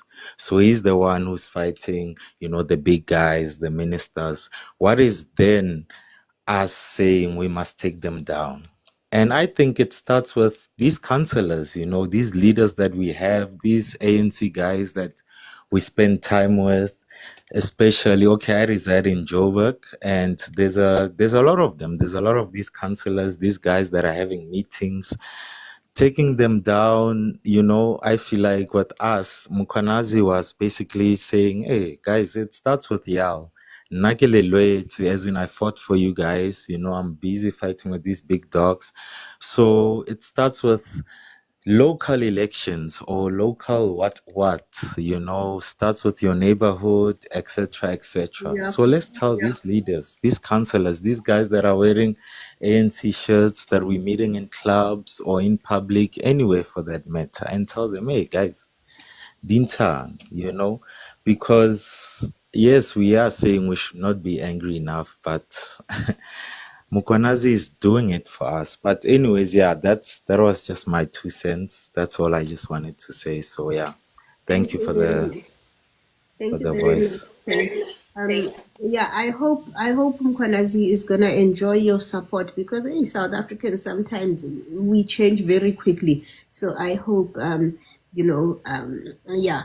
Nonetheless, guys, tap on your screen. Let's hear what PG has to say. PG, go ahead. Good morning. Good morning. Uh, it's been a while because I've been holding for almost 3 hours on this live. But nevertheless, because people are many. But there are two things that I want to raise, man. And I just hear from Mangos who was saying it looks like there's a confusion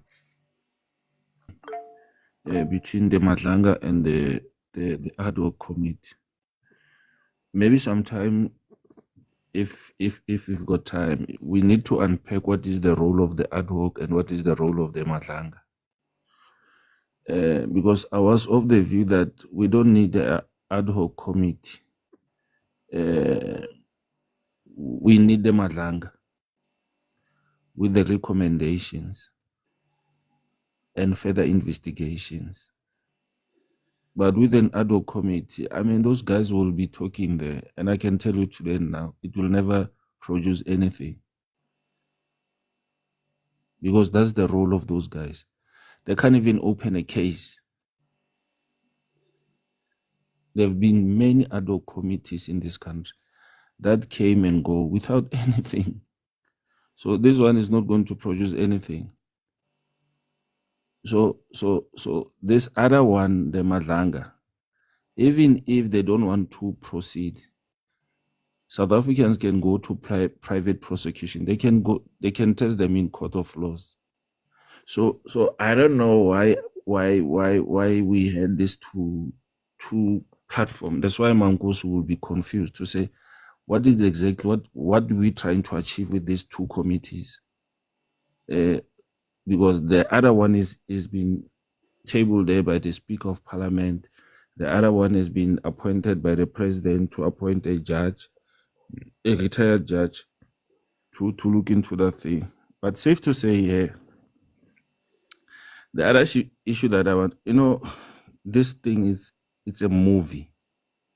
These movies that we are watching, it's about Denzel, Samuel L. Jackson.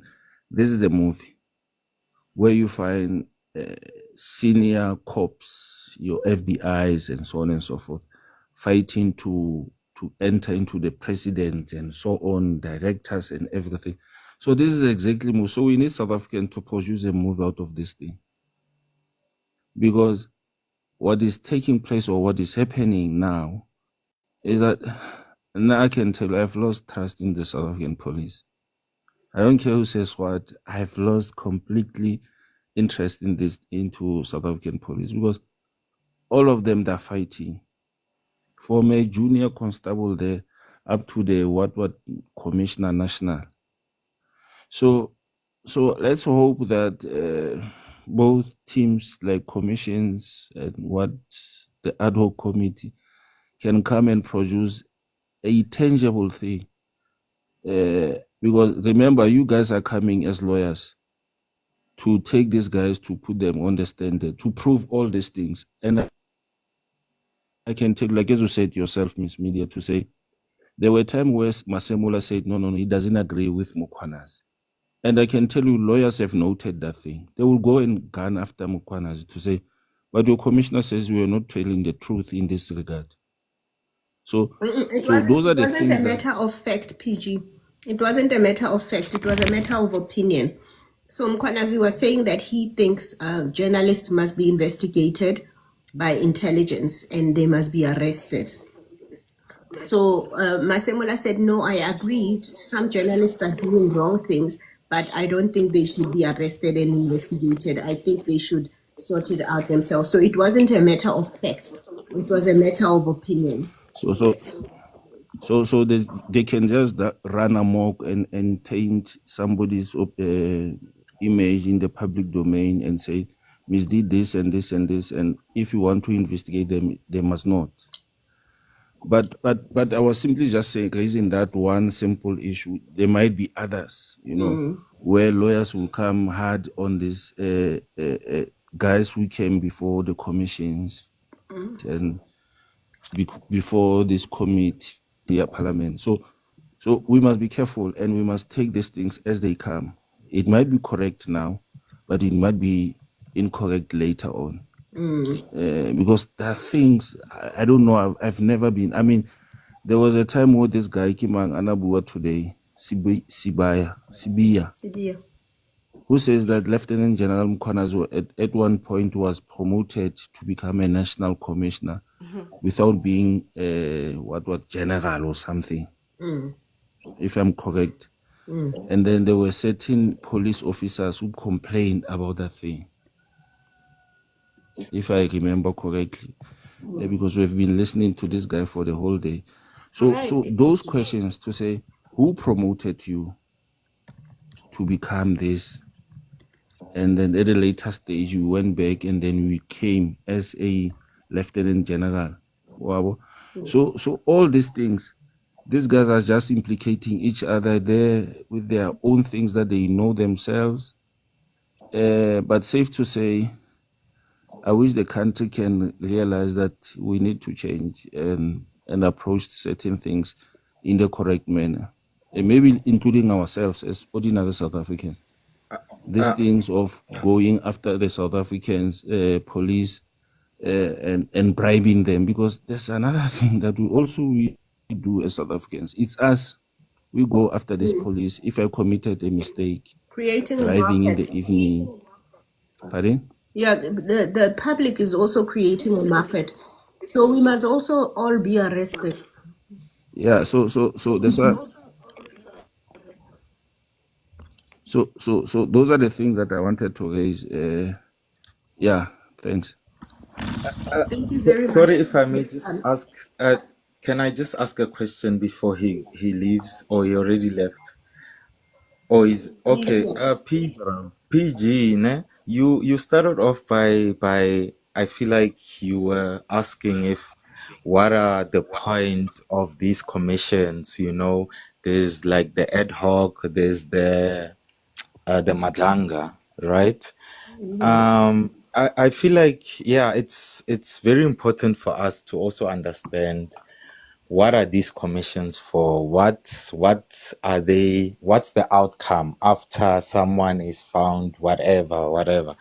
But then, going back to the ad hoc committee, usually the MPs committee. If you remember, when Thabo Bester as well, when Thabo Bester escaped, there was also a committee by MPs asking the contract. Konje, what was the contract? The jail contract. Was it not ABT? Was it G5?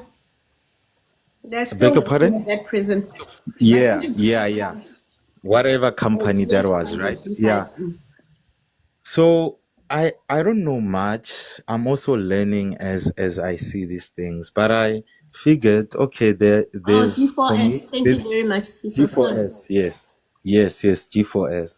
So there is a committee for MPs, like your politicians and stuff, and there's a different committee, like your Mandla Commission, the one that also took Jacob Zuma to jail. So I think we should also understand what are these commissions for. What I've learned was that these commissions come up with a conclusion and they're like, okay, they give suggestions to whatever institution that needs to investigate or make arrests. But then one thing about what I like about what you raised was that I feel like the MPs, usually the ones that where parties are involved and there's like people representing those parties, when that one is quite useless for me, I've noticed, because they just asking questions that I don't know. They don't even make the suggestions. They don't. It's like they're just asking out of curiosity, you know.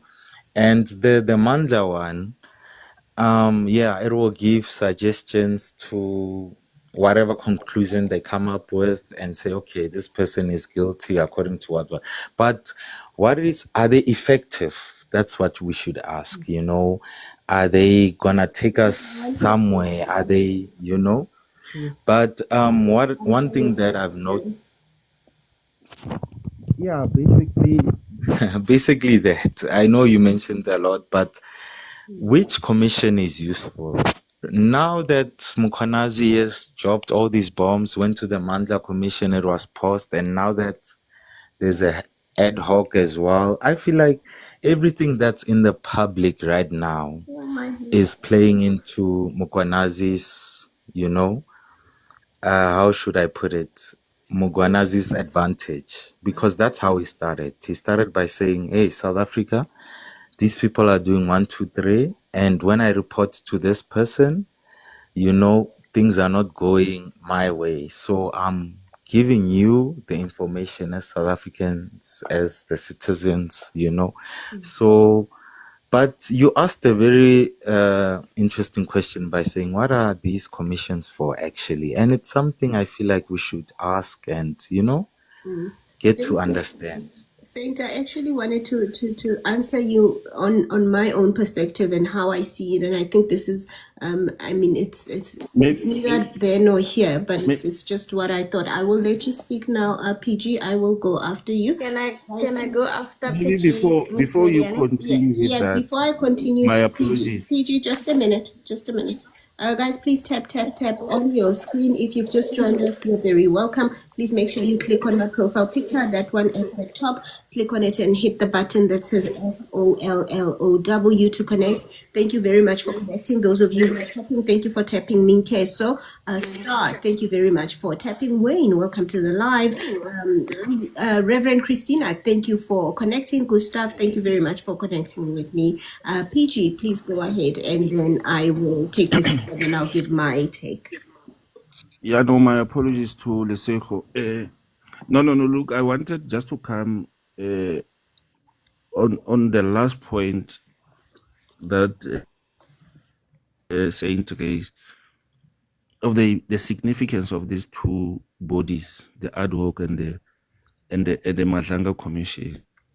like as I indicated, all these ad hoc committees that have came before us as South Africans in Parliament, they have never, if you remember, there was an ad hoc committee that investigated Brian Molefe from being Transnet, PIC, and ESCOM. I think it was chaired by Mondli Gungubele, the late Praveen, and so on. That thing just came and it went without anything. Brian is now in Parliament, you know.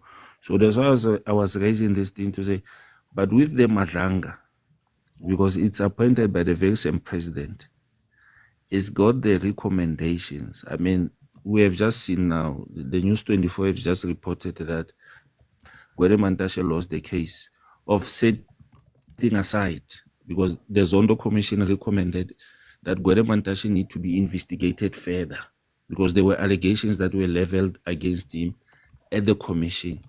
So Gwede wanted to set aside those recommendations through the Court of Laws, but he lost that matter. So it means the NPA and many other police, they can now investigate Mantashe and charge Mantashe. So this is what I wanted to say. And my apologies once more, Lesego, for taking your time. Thank you. Not a problem, dear. Thank you. Good evening, everyone. Hi, Miss Media. Lesotho. Hi, how are you? Man, na giddy. Good. I like, to be honest, listening to what happened like the first day on Monday, ne? When he was actually like being asked by the evidence guy, the answers that he was saying, I felt horrible. It was going to be another day on Tuesday, because I felt the way Nabuaka thing, like the way he was talking, and then when he was being pressed a little bit, there were a bit of interferences, ne? From the chair or controlling the whole set and everything, ne? And I was asking myself, Hore, what is it that is going to happen today, which was yesterday, last night, ne? I felt Hore, a lot was not going to be said, because I feel Hore, I think maybe even Sibia has a lot on maybe many of the people who are inside ad hoc, ne? But today, when I listened to everything that has been asked, Koyena, and then I came on Mamela, I gathered some few points that Hantle Mr. Sibia, ne, was actually intimidated by the amount of cases that the task team was bringing forward. I can hopefully he's the investigator also. Okay, we say in Kenya detective or investigator, something like that. But then the way Mr. Mkona was being coached with him high for tackling these other teams, ne? And even being acknowledged to such an extent that he was asked to come and help Kako Jubeke Kako, because there were a lot of killings, the political killings, ne? So I felt horror. It wasn't this problem high pila. It actually started when he saw that he Mkwanazi was being acknowledged for the good work that the team was doing. Yes. And then for him to make us feel horror, there's more to whatever that he's saying. There's more, guys. Like, we cannot turn a blind eye on that. Because if you're being asked a question and then we arabaka kamaka, then coming back to how they prove you wrong with the very same lie that you just told an hour ago, it means something is not right somewhere. So what made me angry is the fact that why is he saying that Mkwanazi is jealous of him, especially for the fact that he applied for this job that is coming as the head of Watwate EU, and then Mr. Mkwanazi is probably jealous because he doesn't want him on top. Lesego, I have to add before you continue. Mkwanazi mentioned that job and he said he doesn't want that job and he didn't He even doesn't want apply that for it. job. He He said doesn't. he doesn't want it. He didn't apply for it. And He then doesn't want that job. Masemula said it would be less money even if Mkwanazi applied for that job, so there's no point. And he didn't say less money, but he said it would be a lower notch. And I think in government that is less money. So Mkwanazi doesn't even want that He job. doesn't want the job. And then what he said, even on that note, he said at some point he said testing was doing a good job, ne? And then but then it was only benefiting KZN. Bearing in mind, Hori, they used to ask him to come and help go Joburg again. But And then now, if it's his concern that it's only benefiting KZN, there are places like as he's saying, Kibo van der Bilo, that side, Yabo Makhalate, hey, and that's everything. my home. Yeah. I know, Hori, it's a bit difficult that side. Yeah, it's a bit rough. Nuggets are go Val, go Orange Palm Springs. O tloa vale jwang o sa tsebe Vanderbijl ema hanyane le Yeah, ba Van der Bay, ne ke nako Lenesia South. Oh. Yeah, that's why I know for it's a bit rough. That said, I know for a fact, ne. But instead of him being jealous, Hore Mkhwanazi is being asked to come and help go Joburg. Why doesn't he say, okay, because this team is doing a very good job go KZN. Again, his only concern and main concern, get chelet. That's what he's saying. Again, he noted, or no, this team is useless. But at first, he was saying he was coaching the team. But now the team is useless because they need to be dissolved. They're using a lot of millions that only benefits go KZN. But then forgetting they were also implemented go Joburg, to come and help. Why doesn't he say if he felt they're only helping go KZN and then they're using a lot of resources? Why ANASA implement as a good citizen? As he feels for go makalating there are a lot of drug kingpins go thing. Why didn't he say, okay guys, let's ask Mr. Mkhwanazi to at least bring 10, 20, 30 of his people, good people, and then he must also foresee that a good job is being done also in this crucial crisis, go Joburg and everything, with the money that is complaining with along the team is taking. But it's also government money, it's not his money, so I don't even Exactly. understand that whole. But because the team, wow, you listen to what he's saying. He's saying because it's only benefiting KZN, the money is a lot of money is being used there. Why ASA organizing that Mkhwanazi and a little bit of his team should be put on the plane that he feels need attention? It's a horror for him to complain and say it should be dissolved simply because KZN is benefiting from that. That's not a way to go if you're a leader. If you're a leader, you need to make sure that nation. A good person, yeah, you match that person. I fit in all the places. I mean, it's a hell of a lot of job for him. It will be very difficult for him. But seeing Mr. Mkhwanazi, nothing can just bypass him. Thank you, Lesego. You know, Lesego, you just reminded me of something. Hamara Sibia Lena. Guys, today Sibia said the task team was not doing a good job, right? Exactly. And that they were not touching the dockets. But yesterday he said they were doing a good job, which is why unalivings are less. And then they asked him, do you think they deserve awards? And he said, yes, they deserve awards. Maybe they are going to get awards. And then today... That's the problem. Today he said That's the they're not problem. working. So what do you mean? What are the awards for? The awards he was talking about yesterday. Miss Media, that's why Yena himself. Now I'm not taking sides or I'm not saying anything. I'm just listening to whatever that is coming. And I just put it in mind. Hore, if you are a leader, you're not supposed to lead where it suits you. You understand? Like Mkhwanazi is willing to go overboard. How about the position? He just wants to be head.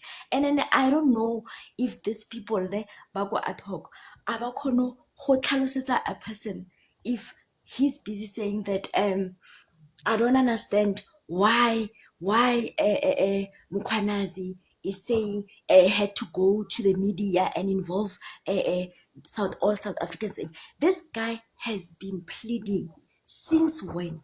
He closed his eyes and ears ka 2011 because he was not being heard. I be high again. And then as the time went, I want to know if I don't stand up, this thing is going to go Kopile West. And now he does exactly the same thing. Bamo blame. They are blaming him for saying, "Why are you saying these things or on social media, like telling the whole of South Africa? We need to know. We need to know because of we can see how bodies are failing us. A lot of people have been failed. The rape cases, there are a lot. Ceci, I'm staying with my kids now. Imagine they're in school, tertiary. But I'm staying with them more apartment in Yabona because I'm afraid Hori Pretoria will bona bas fight abana ba rona. Even when they're going to school, they're being hijacked. There are Ubers. They are kidnapping our kids. South Africa is no longer safe because even if you go to the bottom of this whole thing, you'll find out that there are cases being reported. Mara next, serious. The only thing they know is to go on social media and say, "Hey, my life is in danger." What about our lives? His life is in danger, but only need the bodyguards. What about our lives? Ona ganetse tšhelete e rona e tswang mo tšheleteng ya rona. It's our money. Ona his well-being and his family's well-being. What about our well-being? We cannot even take our kids to school. Go tertiary gore ba bale, you know. And then if it was better if now I have a plan on how I have a strategy on how we are going to fight this crime and everything. No, everything's all about him. I don't have anything against the guy. What I'm saying is Mkhwanazi is doing a good job. The only thing he would have said, Mkhwanazi is jealous because of promotion or because promotion. The only thing he could have said as a good leader, and then right go social media, like everyone is watching. Korea, my bodies are not capable. They're just going up and down and everything. Every case, at least you are more social media, dissolve because every day people are going to get tired, Miss Media, of listening to one thing every day. So, sorry, so Dissolved. can I just add on what you are saying? Famous. He's Can very I just famous. Please go ahead. sorry? Can I Yeah, just no add on problem, what you are sis. saying? No Can problem, I sis. just yeah? So that's what Mkhwanazi is doing. That's his strategy. That is wabona advantage aitwering. He's speaking to a person like you and me, you know, because it's becomes a norm that in South Africa, whatever you need to be done, whether it's right or wrong, you need to pay the cops. Whether you need a license, you need to pay. Whether you need a cop to follow that case, you need to pay. Whether you need to get out of a case, you need to pay. So that's what he's doing. He's saying, guys, whether the politicians are doing 1, 2, 3, and now I'm gonna speak to the South African people and tell them how corrupt this institution is. Because he's tired. You know, He's tired. exactly. Thank you Because very I much. don't think he's the only person he's trying to do a good job as a cop. And then you can see if he himself, as high ranked as he is, aba stopped and aba prevented from doing the right things. How many who are juniors, how many who are just coming from Buffalo training where they are still eager to fight crime because he or she lost a sister or a brother just a couple of years back. Now he's trained to be a police officer or the right thing to come and comfort us. But we are going through the same thing that the person went through before. Abale bodies. Or they are killing their spirits. Rebona, the way they're treating their very own and Oilongore is high ranked. And he's been complaining about this thing over and over. And into Mkwatisan words is that they are listening to what Mkhwanazi is saying, but still they are in denial. Or they are just they are in denial about what he's saying. Babata the loopholes. And the facts are there. He is being stopped from doing his work. If You know make what? right, Right now, guys, platform. I'm being honest. Right now, ne, I said it before the commission started. I was telling my friends, guys, I even said it before Nati Mutetwa died. People are still gonna die, and Mukonazi is very brave. Mukonazi is something we've been waiting for. He's like probably Chris Hani's cousin or nephew or something, you know. But people are still gonna die, and I don't know. I don't know what's wrong with us South Africans. Our public opinion doesn't matter because we are not interested. But guys, every day is a bombshell. Every day is a bombshell. And right now, guys, it is a movie, like you're saying. Like Mukonazi is very brave. One thing about that guy, from everything, whatever, not for me. One Mara, thing I Wabona Saint, if nothing is going to be shown to us, evidently so, live, everything, we're not sleeping. no. We're not No, sleeping at all. he said, remember, Mukonazi says there's evidence. What he just brought us was like That's pre-evidence, the but problem, he Saint. said there Now what I is was, evidence, and they know there's they know, evidence. Everyone but knows. Bona Saint, the problem is Hmm? one. The problem is one. That there's only one problem got this society. There's only one problem. Obana, they have proof. Proof it there. They won't show us the proof rule. They'll just let us know those people they are interviewing and everything. But Bagasar wants the real truth behind the evidence. Tomorrow, they won't. But there are a lot of people that are implicated with this thing. A lot of people, high Like half people, of the country is. high people. So do you really think they'll just take? Don't implicate us. No, not you, Miss Media, not you. But do you really think Bato sacrifice the whole of half of South Africa that is rotten simply because of Mukwanati? Bagasei, they won't. I'm telling you, get South Definitely. Africa. No, you have a very good question, and that's something I've also been asking myself. But let me tell you what I think. I think yes, they won't sacrifice everyone, because this goes to a point of national state security. Some some people cannot fall. But I do believe there is going to be a new era. I do believe that the ones that Mukwanazi needs or wants, they are going to be implicated and they're gonna fall. But yes, I don't think everyone is, but I do believe, hey, bruh, this guy is. I think. I mean, like I saw when the Majanga Commission started and Mukwanazi was it the ad hoc when he started with the ad hoc? He spoke about Paul O'Sullivan. And I realized, because I've always been telling myself, no, man, this thing has to be bigger than drugs and murder. Because this shit has been, sorry for my lingo, this stuff has been going on for the longest time. But then when he mentioned Paul O'Sullivan, I Googled him and I realized, shit, sorry again. This has to do with, state capture to that level of agents. Paul O'Sullivan is an MI6, CIA vibes. This is crimes made against the country because this thing seems like way bigger than. So Mukonazi is fighting that battle, Yauri. White people captured this. Who's those white people? Who's those Europeans? Who's those, you know?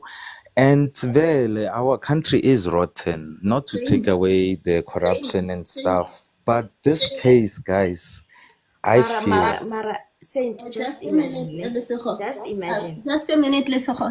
Saint nna nke be leina la ka le Saint ne nka se Rohan. Good point, Miss Media, good point. Sorry about that. I'm so sorry. I'm Okay, so sorry. May I he never apologize. do that again. Sorry, Amen. sorry, sorry. It will never happen. Saint, another thing, Mone. I remember when it's been questioned, go tla ditaba tse ngata-ngata tsa people who are of high ranks who don't have security clearance.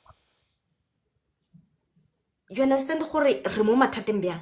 Like, how can someone who is a police officer o leng gore he's high in rank asna security clearance, which take us back to taba ya Mr.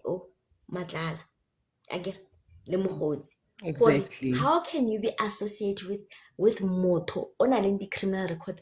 But it's 18 or 80, guys. I stand to be 18, 18. corrected. The lady was Eh? making a mistake. It's 1-8. But Imagine. even that's too much. How can you have a guys? Lunale nale cases Imagine. in the comment section. How many cases do you have? Just write the number. Naki 0. Write the number of you have. Maybe we are thinking 18 is a lot. Kanti people have many cases. No, Miss Media, Right? problem if our law enforcement ba e leng gore ga bana security clearance, what makes tsotsi e nne le yona? I'm one of ke le nna ke attender. We are not getting any jobs, guys. We are not. Truth be told, I have all the documents. And I'm hanyane vetting. se gone. I'm doing everything. Ha re kry span. You know why? Because of bao tshwana le bontate Matlala. They come back ena. They babafa everything. You understand? They are not being Like they don't even leave the investigated. crumbs for anyone. They Oh, don't. I Miss Mida, wanted to make we're a supposed to comment be earlier. angry as a country. We are I wanted supposed to to be make a angry. comment earlier. Let me just get to it before I forget. Guys, please tap. If you are new on the live, please click on my profile picture and hit the red button that says FOLLOW. Guys, I wanted to talk about the first thing. Saint, you were asking how are the commissions helpful? I don't know how they're going to be helpful, but I think this is a perfect time for us to have the commissions, right? Madlanga Commission is very professional. It is based on people in the legal fraternity, so they know what they're doing at Madlanga Commission. The problem with that kind of setup is it's going to be difficult for people to say nonsense and implicate themselves because the commissioners are so good. The evidence leaders are so good. They'll be able to help them, guide them in evidence, which is what we need to have a proper report. But we also need the committee because there it's chaos. Kiripopai. Like, I'm not even lying. Kiripopai mole. So, Haley Popai, people are going to say things. They're going to implicate themselves. So, I feel like the committee is going to give us way more information, even information that is irrelevant. But this is why I think we need the two structures, Madlanga is backed by credibility, but we are going to see more revelations at the commission, at the committee. Why I think we need both is because next year is elections. You can use the information that comes out to decide who you want to vote for, particularly judging from the committee meeting. And this is my second point that I wanted to make. There are some things that are very, very clear about the agendas of some political parties at that committee. You can tell by the types of questions they ask. You can tell by the level of interest they have in a witness. You can tell by their attempts to sometimes protect a witness. I don't want to say this because I'm a journalist and I have a big platform, but you just think very carefully about how the different people in the different parties are behaving and think very carefully about whether those people have been implicated in some things, even if they're not mentioned in that particular committee. There are some things that have, for me, in the last week and a half of that committee, there are some things that have become so clear as daylight, and they are playing themselves out in public. And I hope authorities are able to pick up the nuances and the clues. It is there, guys. The parliamentarians are choosing sides, and it is easy to understand why they are choosing certain sides. So I really hope people in authority are picking up the easy answers that parliamentarians are providing for them, because sometimes it would help you to pretend you're not on the side that you are on. And I have to say, I really liked what the DA did today. The DA today started, I'm not saying I'm going to vote for the DA, but I'm saying the DA gave me a glimmer of hope. I was very mad at the DA, and I still am. I'm very mad at all the parties baling Molene, not just the DA. I'm singling out DA because I'm talking about them, but every single one of them, I can tell you what they've been doing, which is very, very shady. Every single one of them, I can tell you what I think Very is shady true. that they're doing. But let's talk about the DA. The DA dislikes Nhlanhla Mkhwanazi right now. I don't think they dislike him as a matter of principle, but they're not happy that he singled out one of their members, right? And they've been acting up. And today, when they started out the day, you could hear that they don't like Umkwanazi. Another thing that I didn't like about DA, they didn't want to recuse Kola Barnard. And I thought that's the ethical thing to do. That's the right thing to do. So they didn't do that. And I thought that was shady. Today, they started off the day very nice to Shadrach Sibia, almost in support of Sibia. And I texted somebody and I said, it looks like the DA feels like they have a common enemy with Sibia. But then Sibia continued to testify and they saw through his lies. And now, Glennis Breitenbach, for instance, that Sibia said he knows her very well. Breitenbach was so soft on Sibia, and Breitenbach is never soft on anyone. Exactly. Never. That's what I've noticed, Miss I just Media. thought I to was myself, very angry with no. that. I was very I angry saw about that. that. I saw that. Yeah, but what I'm saying I really liked is that I don't know if it's the DA or if it's Ian Cameron. Towards the end, they became honest and they realized that we cannot align ourselves with this kind of character. And this is when Ian Cameron came out. And Ian Cameron is actually quite soft and he tries to be kind most of the time that I've seen him. But today he was really angry at Sibia. He was really angry about the lies and you could tell he was not buying it. So I really liked the fact that they were willing to almost change their mind because they started off the day giving this guy a benefit of a doubt, But when they saw all the lies and all the red flags, then they came out all pews blazing, which is a good thing, which is a good thing because they saw that, I think, they saw that if they align with Sibia, they're in trouble. They're in trouble. So I was pleasantly surprised by Ian Cameron because when he came on, I was already on this live and I was like almost rolling my eyes, thinking that they're gonna do the same thing they did this I morning. thought so too, Lynn. Like, I'm the one surprised. It's on a serious note. I was really shocked. Because Yeah, I was at also some shocked, point, yeah. I just wanted to take my headset off because I knew for he was not going to grill him. Because it's what I thought yesterday Yes. on Monday. On Tuesday, now I get you have your own codes, Miss Media. Then I had mine. I said, we'll listen and we'll judge on Tuesday. Because now all the politicians will be showing their true colors. Why? Because obviously Sibia has something against some of them. You don't know. So I was actually watching, like literally watching every move and every question that was being asked to you. I really Is hope this the police person are watching. I yeah, really is hope. this person really asking this And serious again, question? Was he and being like again, we've been and waiting for him again, there?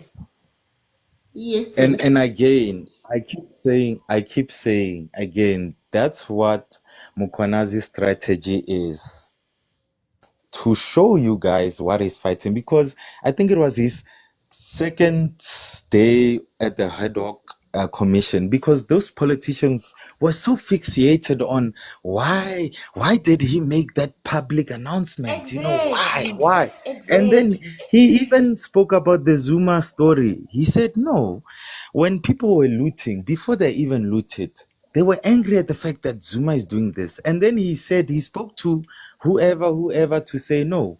There's videos circulating about people looting because of Zuma. He told them, don't display these videos. So what was he saying actually? He was talking about the influence these people have.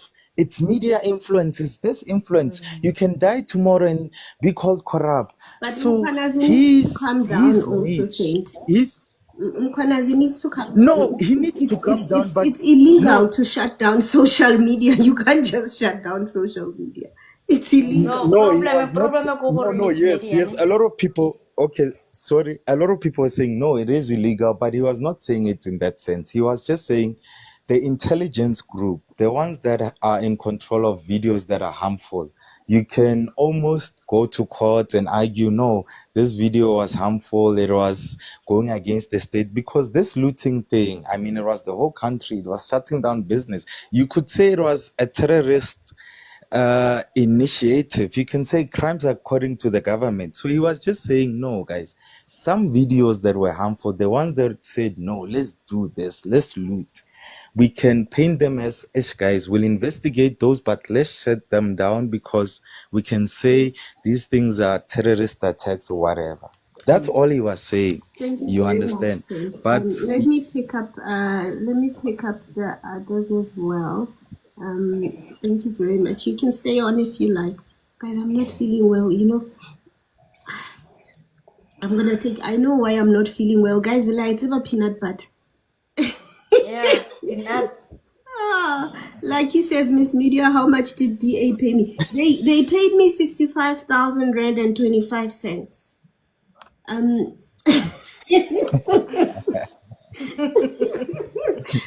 oh yeah, so See, my I was point saying was just to conclude it about the DA stuff. Saying, or okay, I know her to be the lady that attacks people. Mkonazi is saying, hey guys, look at your leaders, let's see how are they taking this. So I feel like even all these politicians, DA, IFP, all of them, they're also confused, but they're also like, hey bruh, if we don't show our followers that we are serious about it, we might also lose votes. Linda, But Miss Media, yeah. let me just close up and let others work on my platform. But I'm just gonna end it all ka hore. Miss Media, remember when Mr. Mkwanazana bua hore, he was very angry ka taba ya, the essay what ka taba yona ya the looting ya Zuma. I believe hore he doesn't actually believe in expressing things on social media. That's what I got it about him. Ne? I believe hore he does not actually believe in that. Hore you should express yourself or communicate things more. Social media. He had to do this once to call on South Africa and alert them of the situation that he was in because he was not being heard. Secondly, what I am against SBA saying that he has media backup. It's not media backup, it's South African backup. The same Mkwanas who was complaining about the media, now Sibia wants us to say. Yes, and then the worst part, the pala he's against the media so as to tabaya professor, for the fact that the professor there, who wrote to the minister and said dissolve the task team immediately. It shows for there are some people who can take orders from people like the professor. People from the professor not had that much impact to say that dissolve this team. It shows. Sibia was Guys, guilty let's for give me others the a turn, moment okay? that. Saint, Okay, let okay, me sorry. give others a turn. Okay. Yeah. Thank you so much. Mudibe, I agree with you completely. Somebody just said to me, the DA paid me. I literally said the DA was too soft on CBA. You must listen to comprehend. Why would the DA pay me out of all the people they can give money to, and they pick me and they pay me? Come on now. I literally said the DA was conflicted and they were biased in the morning. I mean, if the DA paid me to say that they need to come and ask for a refund because I must really be a terrible bribe receiver. I literally said the DA was biased in the morning, but at the end of the day, they changed their tune, which I thought was a good thing, that they didn't stick to that type of questioning that they were doing in the beginning. But anyway, you are entitled to think what you want to think, but I can assure you, nobody's paying me to do nothing. Poi, how are you doing? Poi, is it Poi or Poi? How are you doing? Okay, let me speak to Njomane. Njomane, how are you doing? You think I'll be eating peanut butter? Oh, I was telling you why I'm not feeling well. Remember I told you I'm making dinner. I like bread and peanut butter. I made peanut butter, but peanut butter engahampi when you're not the one eating it. That's how I feel. I don't know. So I think I still have one slice of bread here, and yeah, peanut butter doesn't smell nice when you're not the one eating it. It smells nice to you, the eater of it. But when it's just sitting next to you. So I'm going to stand up now and remove it. Njomane, are you here? Okay, let's take somebody else. Oh, Sfiso, you've been wanting to come in for a while. Hi, Pindi. Aslali. Ulala kanjani country isha. Kuyasha. Indlu yasha. 4:10.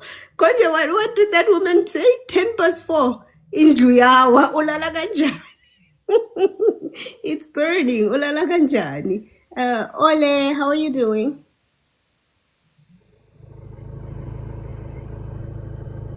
Mzi, Ulel? Okay, Sfiso. How are you doing? Hi, kunjani? Good morning, guys. Good morning. How are you? I've been commenting there on the comment section. You know what I think there? Mkwanazi has mentioned a critical thing, guys. Mkwanazi said there's a syndicate. If you understand what a syndicate is, you shall have an idea what is going on in this country. If Mkwanazi refers our government or the cartels and syndicate, each judiciary is captured. And when you're speaking of judiciary, you're talking about everything: judges, prosecutors, NPA, even crime intelligence is been infiltrated. There are people, there are rogue elements there. State security, same thing. So there's a lot, guys. So Mkwanazi has just mentioned, once you understand the word syndicate, that means nothing shall move, nothing will happen. Like I can say it all, no justice will be served as long as there's this syndicate. So I'm glad that Mkwanazi is facing everything head on. And guys, we should support Mkwanazi. Let's not be diverted by Abu Sbiya. Even Mkhun is coming as well. Everyone that is coming after Mkwanazi has spoken, I'm not gonna believe any of them, because they were quiet. They did nothing until Mkwanazi came to brief us in the media. Why were they so quiet? If ever they saw there was something wrong in this country. So we should just stick with Mkwanazi. Mkwanazi is us and we are Mkwanazi. That's all I can say. Another thing, when it comes to these political parties, EFF, DA, the bigger ones, the big political parties, they are implicated. Remember, Julius Malema was involved, was a member of ANC, and he was there. 2011, he was there when Mkwanazi was an acting national commissioner. He was there. So about Julius, everyone, those politicians there, especially the ones that are in that committee, they know what's going on. And even General Mkwanazi said, some of you here are ready. After this committee, when we dismiss this committee, are ready to go and report back to their agents. He refers them to counter, I think he said counterintelligence or something. Did he say that? Yes. And he said, and there was this other time when he said at least now I have toned down. If ever they did not take any action, or if ever there was no committee, I'll be working on dead bodies by now. It was going to Really? be a blue on blue. You remember those words from him. Oh, I So remember blue on blue. he did say that he at least now he has toned down. When they asked him why he was wearing that camouflage, and When then he he was said he wearing the was camouflage, yes, and then he yes, you remember that explained, statement? Yes, he said, but yeah, at least now I've yeah, I toned remember down. that very I'll well. be working on dead bodies by now. And then he mentioned the blue on blue. So Mkwanazi was ready to tackle them even in the streets. So guys, let's support Mkwanazi. Let's not be diverted by Abum Kunu Nabum. Okay, but the most important guy that we should keep an eye on, Brown Mukhotsi. That one, I'm telling you, that one has a lot of information. I think so too. Yeah, that's why If that's you why he's guys coming know at Scandal the Sixth, yeah, that's why bazogcina ngaye. I think he has a lot of information, Brown Mukhotsi. So that one should be kept. He should be kept safe. But otherwise, guys, I'm happy what Mkwanazi is doing. I think it deserves our support. Abu Sbia, they can go and rot in jail, man. A lot of people have lost their lives because of them. They've enabled this cartel thing. You understand? So Mina, I'm happy with what Mkwanazi is doing. I'm not gonna be diverted by anything, and I'm not gonna think twice, especially when it comes to these politicians. Is Lapa, Abu Julius, EFFDA in ANC, even the lady from ANC. Who's that? Is Tiko, or who's that lady? Kusala Tiko. She's also implicated in Tembisa scandals. Guys, it wasn't Tembisa. I don't believe it was Tembisa, but I think it was Gauteng Department of Health. I can't remember. It was the It wasn't Tembisa. PPE one. Yeah, I'm not sure. But I don't believe it was Health Department. But yeah, again, the ANC never does anything. It was the COVID PPE scandal. And her husband got a contract of millions and millions. It was around about the time that Digital Vibes came up. She was suspended around the same time that Zweli Mkhize at the time was also suspended for Digital Vibes. But that contract was cancelled. But still, that's how they move. You know what they do, ne? they give these tenders, or they give these big tenders to their relatives as well, friends, families. So it's not a surprise that his husband got something. She's the one. She knows. He coordinated something. Yeah, Ramaphosa found her not guilty. She was his spokesperson at the time, and then they just quietly moved her to a different job. Guys, please tap on your screen. If you are new to the live, please click on my profile picture and hit the FOLLOW button. I am gonna end the live soon. I'm not feeling well. I don't know what happened with that peanut butter. I don't know.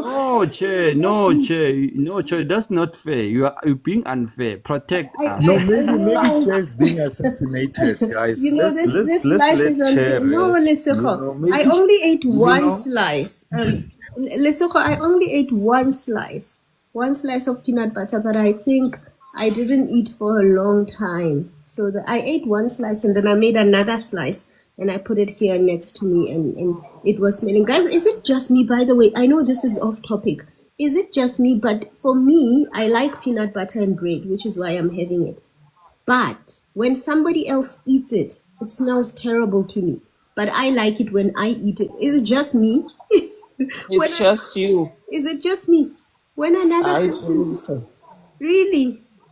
I think it's just you. This is just like cigarettes. Really? When other people, when someone smokes next to them, they like it. I heard one of my sisters saying, I want to have a boyfriend who smokes when I start falling in love, because a smoky kiss is wonderful. No. It's about you, my dear. Maybe it's just me because I love peanut butter when I eat it. So I made Hi guys, hi everyone. Sorry, I intruded. Go ahead.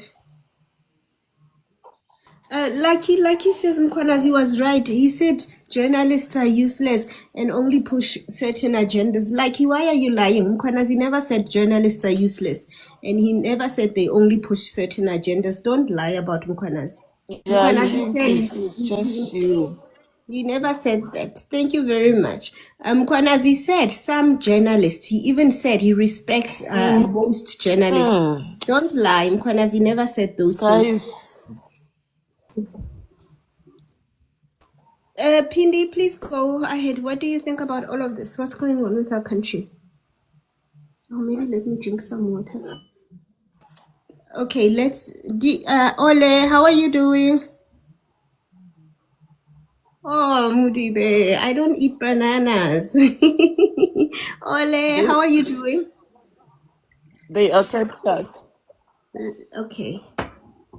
I think Ole is muted.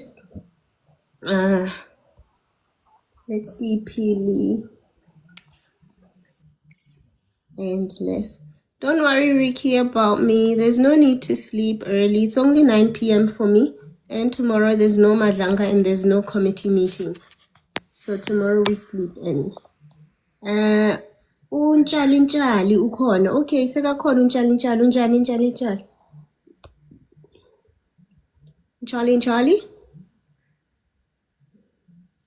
Ntshali is not here. Who else did I just pick up? No, I think I only picked up Ntshali. Guys, I think we are gonna end the live soon. No, Ole is. All right, thank you for the opportunity. Thank you for the Thank you, Pindi. Right. But let's talk about how do we support him. Sorry, I have It's sinuses. simple. It's simple. To support General Mkwanazi, Angiti General Mkwanazi has already opened cases.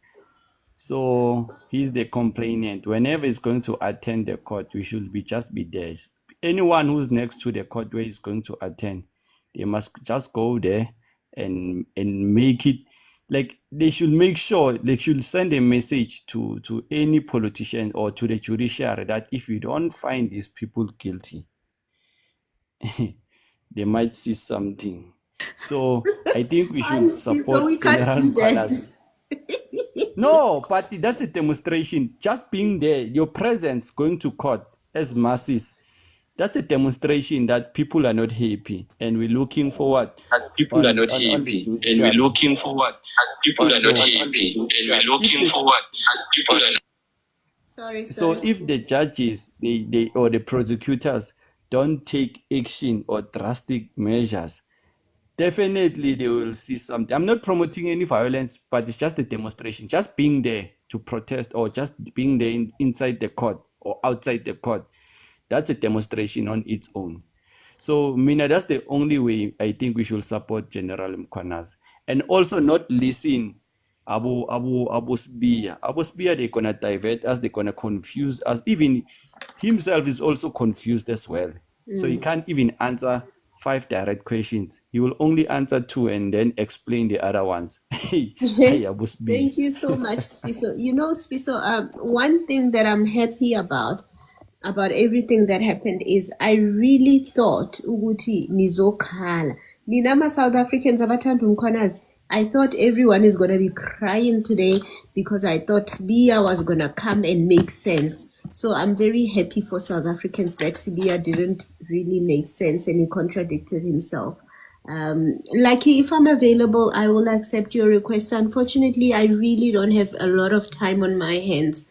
But if I'm available, I will accept your request. So I'm actually very happy for South Africans that Sibiya was quite clearly contradicting himself. He did not make sense. So that makes life easier. Imagine, guys, if Usibiya, into zakhe, he had planned it nicely and he didn't consider, and he didn't contradict himself. You know, what would have happened? But yeah, it's a good thing that he contradicted himself. Pumi, are you here? Pumi, are you here?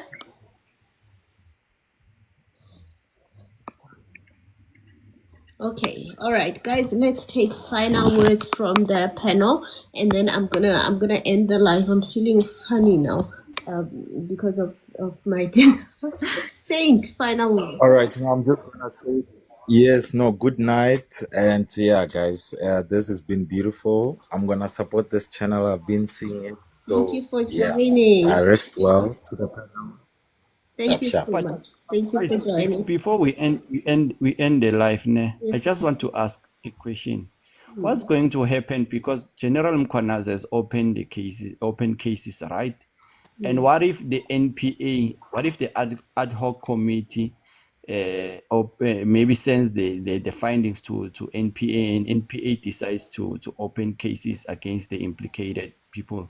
So what's going to happen? Are they going to cancel the one of Mkwanazi, or they're gonna run concurrent, or what's gonna happen?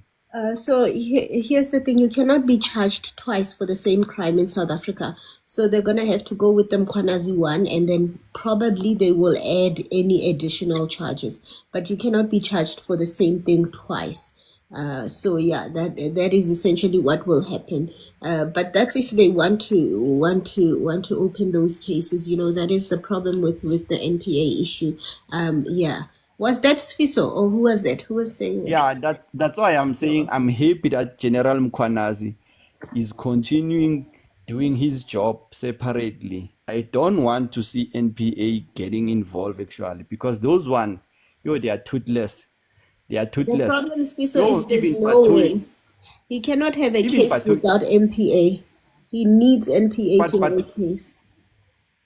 did you hear Patoy said? Patoy said NPA has been infiltrated by some people as well, and also the president has also suspended one of the prosecutors in NPA, and even the Who one said the that? NPA, I think the NPA, that woman from NPA in Golozo, who's that, the one that led Ramaphosa from Palapala, Hmm. I is don't under know. investigation as well. Yeah, but guys, it's okay. It's because human beings must do as long as there are good people investigating them. Guys, thank you very much for joining today. If you came on the panel, thank you very much. If you're new to the live, thank you very much for joining the live. Oh, I'm laughing, guys. I'm laughing because my nose is on fire. I took my sinus medication, but I don't know. You saw how much I was sneezing, right? Oh, it's change of season. Yeah, maybe that's why. So my nose is itchy. That's why I'm laughing. It's tickling me inside. So thank you very much, guys, for joining. If you tapped on your screen, thank you very much for tapping on your screen. If you liked the live, if you sent comments, thank you very much. If you connected with me, thank you very much, guys. Please go click on my profile picture if you're new on the live, and you're gonna hit the FOLLOW button. Tomorrow I will see you. I will not be live for a long time tomorrow. I will be live for a short time because we are on a break. Khabo, thank you very much for joining. We are on break tomorrow, so I'll be live not for long, right? We're taking a holiday. I'm gonna use the time to re-listen to Mkwanazi at Madlanga Commission, and I really want to listen to Sibia. I need some entertainment. So yeah. Oh, likey. You don't need to warn me about a debate. No, you do not need to warn me about a debate. Don't worry. Thank you very much, Mudibe. Enjoy your evening as well. Let's we gotta go to sleep. People have been asking me, when do you sleep, Miss Media? Guys, it's 9:30. I'm still going to watch Married at First Sight. Is it Married at First Sight? The one where they go to the pods? I'm still gonna watch that thing. By the way, I'm watching the French one because I really want to learn French. I once started going to French classes, got dropped out because that thing is so difficult. So now I'm watching Married at First Sight, but the French version to try and learn French. See, bonjour, monsieur. See. So that's what I'm gonna do. I'm just saying to the people who are like, Miss Media, haven't you slept? It's 9:30, guys. I can't go to bed at 9:30. It's too early. But thank you very much, guys. I really enjoyed watching, the committee since it started with you guys. It's nice to be able to discuss these things as they happen. This morning, I actually came on before I planned to come on. I was going to come on an hour or two later. But then Svia started speaking and I was like, oh my gosh, I can't listen to this by myself. And then I came live and you guys were also here. So thank you very much for joining the live. I do appreciate each and every single one of you. Lesego, same. And guys, please don't ever forget, I appreciate each and every single one of you. And I love you all. Good night, everybody. Oh, it's 3:30 for you guys. Oh, I'm so sorry. It's 9:30 for me. It's 9:30 in the evening. Maybe I'll sleep at 11. Good night, everybody. No music today. No music today. Let me see, who am I gonna say good night to? Good night, Injali. Good night, Saint. Good night, Pindi. Good night, Liseho. Sfiso. Good night to you, Shane. I see you, Felicia, Leah, Valerie. I see you, Ukona, Oketiweyo, Cynthia, Mudibe. I see you, Nosipo, BM, Reggie, Ferrello, Mhlengi. Mr. Posh, you are here. You've been so quiet in the comment section today. Muiponi, Pego, the royal one, Malaba. Do Miss Skeppy, Tidi. Oh, Tidi. Wait, is this my Tidi? I think this is my Tidi. Tidi, are you my Tidi? I think you are my Tidi. Breaker, how you doing? Jeez Mbomba, Slindile, Pamela and Ranti. Good night, memes. Good night, Tologazi. Good night, everybody. See you tomorrow.